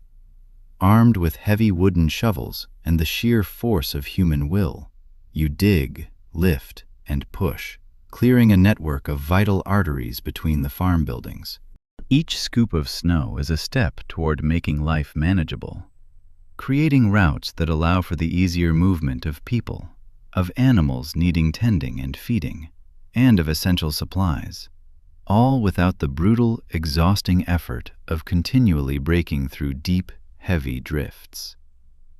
This work, though arduous, brings a sense of tangible accomplishment as pathways emerge from the seamless white expanse. By late afternoon, the most necessary snow clearing is complete. The animals are secured in their shelters, provided with extra feed to sustain them through the anticipated continuation of the bitter cold. The farmer, observing the dwindling daylight and the completion of immediate tasks, announces a half-day of work. A ripple of quiet relief passes through the weary laborers. This flexibility in winter scheduling is not merely an act of kindness. It reflects the stark, practical limitations imposed by severe weather, where some outdoor tasks simply become impossible or dangerously inefficient.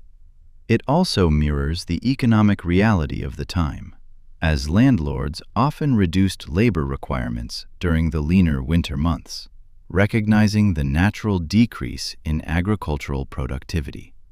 For farm workers who depended on daily wages rather than the stability of annual contracts, however, such weather-related reductions in work hours, while offering temporary respite, could swiftly create significant financial hardship, pushing families closer to the brink of destitution. Victorian rural communities, acutely aware of this seasonal vulnerability, had evolved various support systems to help their members weather the lean times. These ranged from the paternalistic provision of basic sustenance by landlords for their tenants during particularly difficult periods, an unspoken obligation designed to retain a workforce, to more informal, yet equally vital, community sharing of resources among neighbors of similar economic status. A sack of potatoes, a share of firewood, or a few extra hours of help might be exchanged, cementing bonds of mutual aid. More formal, though often dreaded, support came through the poor law system. Its assistance, however, often carried a heavy social stigma and was accompanied by potentially harsh conditions, particularly after the radical Poor Law Amendment Act of 1834 established the infamous workhouse system. This system, designed to deter the able-bodied poor, meant families might be separated, subjected to hard labor, and deprived of basic dignities. Consequently, most rural families went to extraordinary lengths to avoid relying on poor law assistance, enduring severe privation and turning to it only in the most desperate circumstances, when all other community and family support networks had proven tragically insufficient. The early end to the workday, a rare winter luxury, offers an unexpected opportunity for a different activity. You make your way to the small village school, a focal point in the community, where your younger children receive their basic education. The Education Acts of 1870 and subsequent years marked a slow but steady revolution, gradually establishing more comprehensive schooling for rural children. Yet, the reality of farm life often meant attendance remained frustratingly irregular, as families desperately needed their children's labor during busy agricultural periods, trading long-term educational benefit for immediate survival. The schoolhouse itself is a simple, often drafty, single room, its walls perhaps scarred with generations of use. Within its confines, children of various ages are grouped together, creating a microcosm of the village, under the watchful supervision of one teacher. On this particular snowy afternoon, the room is bustling. Perhaps 30 students, bundled against the chill despite the single, struggling, pot-bellied stove, practice their writing on individual slates, the scratching sound a constant hum in the air. Others drone in unison, reciting multiplication tables, their voices a testament to rote learning, while some pore over shared texts, their fingers tracing the lines of rudimentary stories.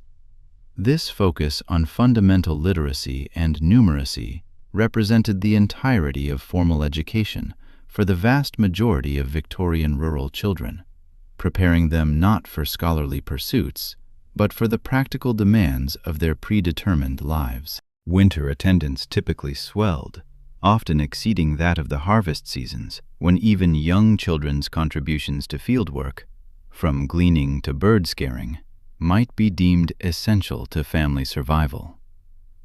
This pronounced seasonal pattern of education meant many farm children received a fragmented stop-start schooling, developing basic skills, but often lacking the continuous progression and deeper understanding that more consistent attendance would allow. The teacher, a young woman, likely with formal training that was becoming increasingly common by the late Victorian period, maintains remarkable order among her diverse group, a testament to both her skill and the strict disciplinary norms of the era.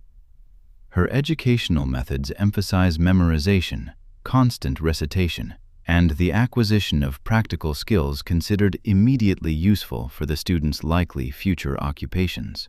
The curriculum, subtly yet noticeably, differs between boys, who are expected to follow agricultural or trade paths, learning to calculate measurements for fields or volumes for feed, and girls, who are largely presumed destined for domestic service or household management, focusing on needlework, basic accounting for household budgets, and moral instruction. Your visit concludes with a brief conversation, making arrangements for your older children to assist with the upcoming pig slaughter planned for the coming days, a powerful reminder that practical education in essential rural skills, often brutal and visceral, occurred largely outside the formal schooling system.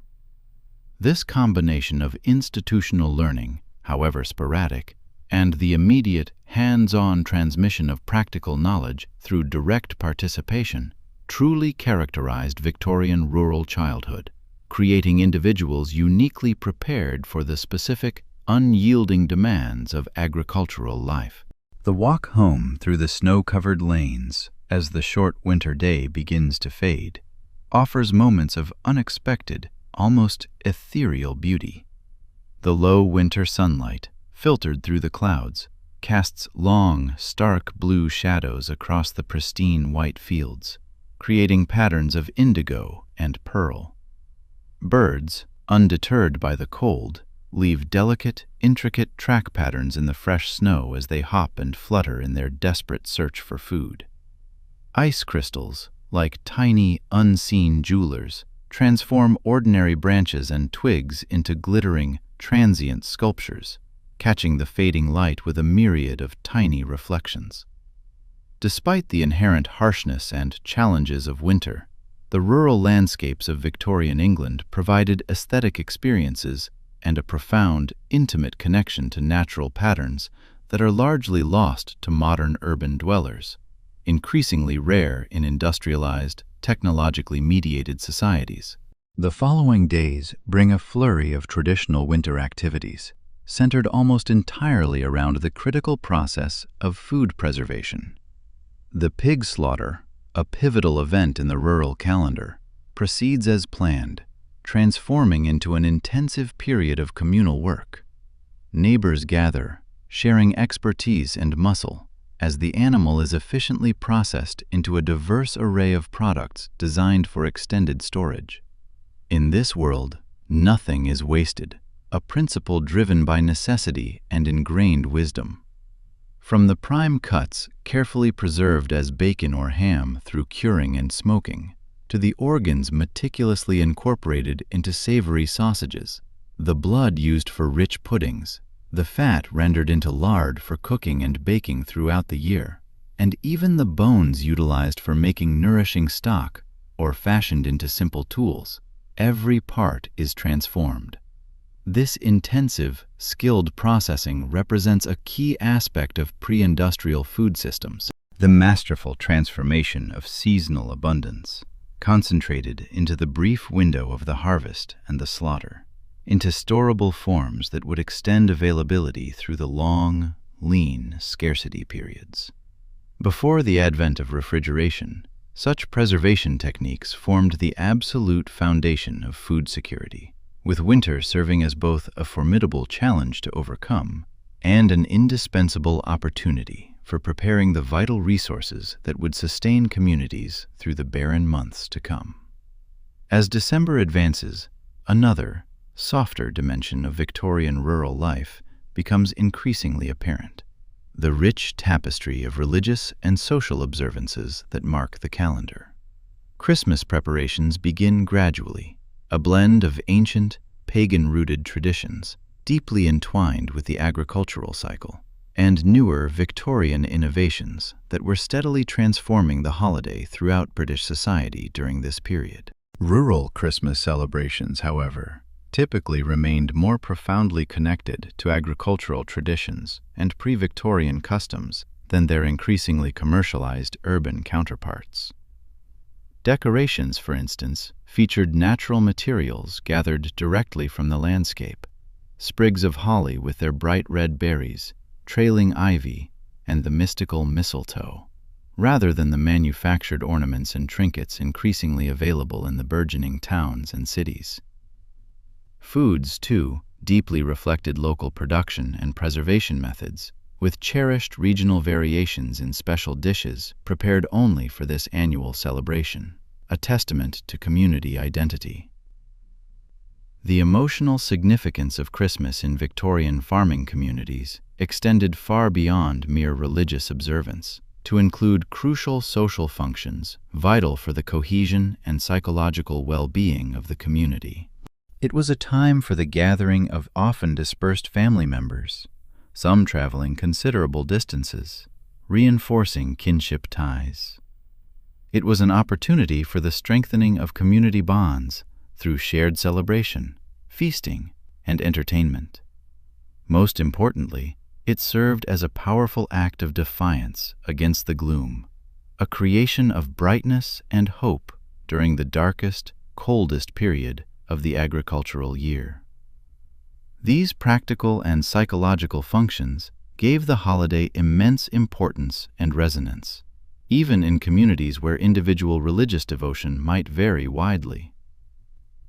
As the year finally draws toward its close, you find yourself reflecting deeply on the complete Victorian agricultural cycle you've experienced through the seasons.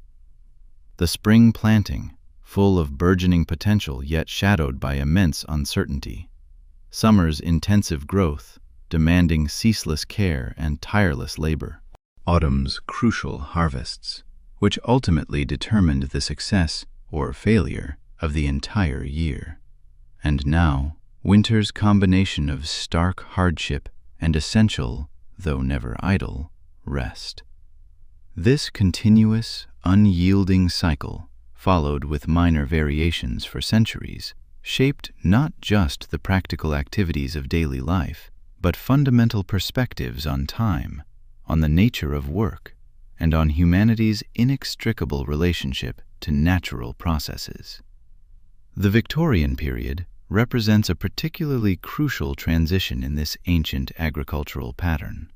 Here, traditional methods and established social organizations persisted tenaciously alongside the slow, inexorable emergence of new technologies, evolving economic systems, and profound social changes that would eventually transform rural life beyond all recognition. Standing in this unique transitional moment, you've witnessed both ancient practices that would soon fade and eventually disappear, and the nascent early manifestations of modernization that would eventually come to dominate. What makes the most lasting impressions are not simply the immense physical demands, though those would indeed prevent most modern people from lasting even a single day in Victorian farming life, but rather the profound, almost alien differences in the fundamental relationship to time to community, and to the natural systems that this agricultural existence so utterly created. The Victorian farmer lived within a web of constraints and rhythms that are increasingly foreign to the contemporary experience. It was a life dictated by seasonal determinism, where fate was largely tied to the whims of the weather, rather than the technological override of natural limitations. There was a direct, inescapable connection between personal labor and immediate survival outcomes, with little room for error or failure. There was a necessary community interdependence, a reliance on neighbors, rather than the often abstract and impersonal institutional support systems of today. These differences extended to fundamental concepts modern people often take for granted. Consider the very nature of food. For the Victorian farmer, it was something produced through visible, tangible, often exhausting processes, understood from seed to plate, rather than appearing through complex, invisible, global supply chains. Consider the experience of darkness and cold. These were accepted as inevitable seasonal realities, to be endured and adapted to, rather than conditions automatically eliminated or made comfortable by technological intervention. Consider the understanding of work. It was overwhelmingly physically embodied, rooted in manual labor and tangible output, rather than abstracted into information manipulation or digital processes.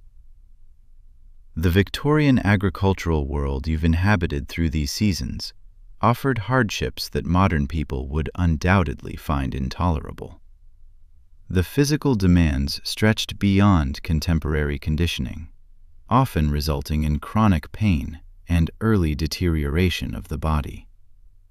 There was a near absence of medical interventions now considered basic necessities, making illness and injury terrifying prospects.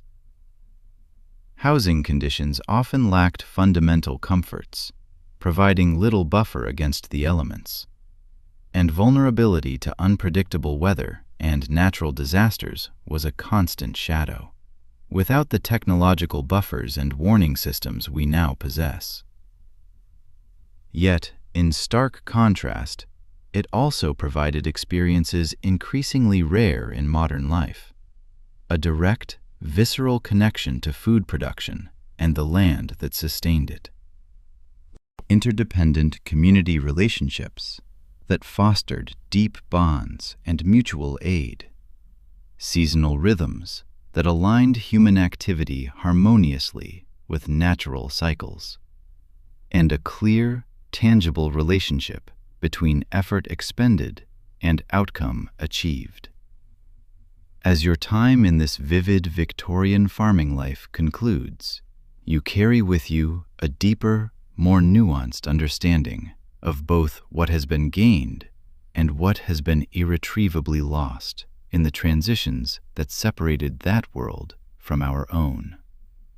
The genuine physical hardships, the limited opportunities for personal advancement, the restrictive social structures, and the immense vulnerabilities to disease and natural disaster undeniably represent genuine progress that subsequent generations' innovations have worked tirelessly to overcome. Yet, the deep connections to the land, the strength of community, the grounding influence of seasonal rhythms, and the profound satisfaction of direct production represent values profoundly worth reconsidering and perhaps reintegrating into our technologically mediated present. Perhaps the most valuable insight gleaned from this immersive journey through Victorian farm life is the fresh perspective it offers on our relationship with food, that most fundamental necessity, transformed almost beyond recognition between their time and ours. The Victorian farmer experienced food as the direct, visible result of arduous labor, valued intrinsically according to the effort required for its production, intimately connected to specific landscapes and communities, and always subject to natural limitations that no amount of human intervention could fully overcome. This perspective offers a powerful alternative to modern food systems, characterized by invisibility, by disconnection from origin, by an apparent abundance that is often divorced from production realities, and by technological mediation that frequently obscures natural limitations. Without romanticizing the genuine hardships of Victorian agriculture, we might still recognize the immense value in cultivating a more conscious and mindful connection to food production, not necessarily by returning to Victorian methods, but by bringing greater awareness and intentionality to the complex systems that sustain us.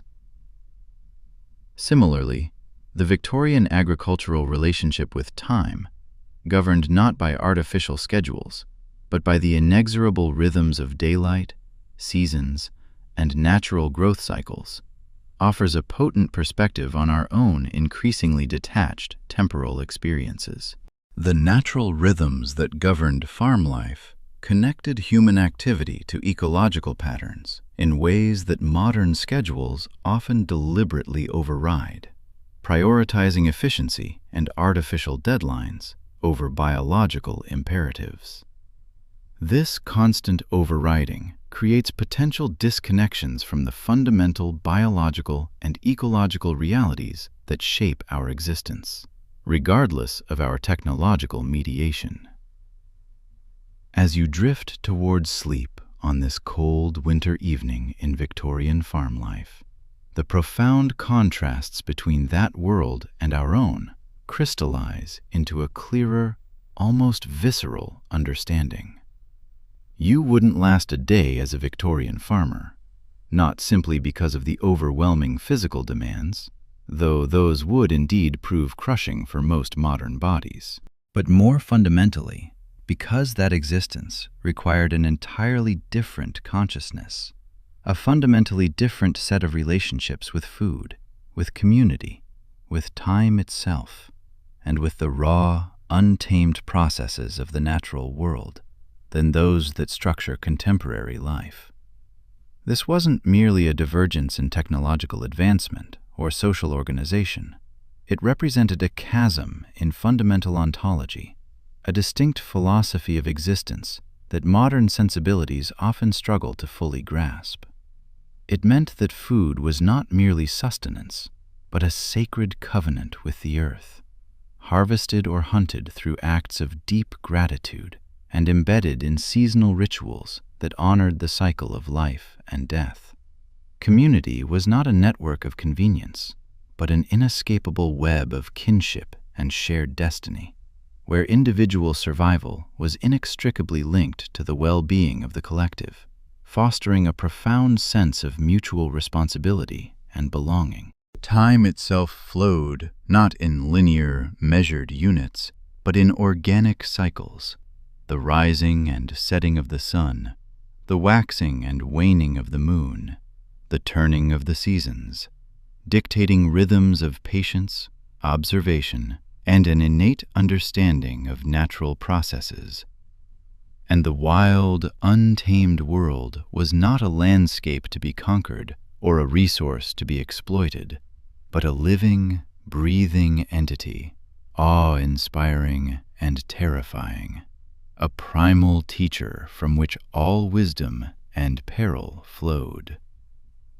To truly comprehend the lives of those who walked the earth before us, therefore, demands more than a mere historical reconstruction of artifacts or customs.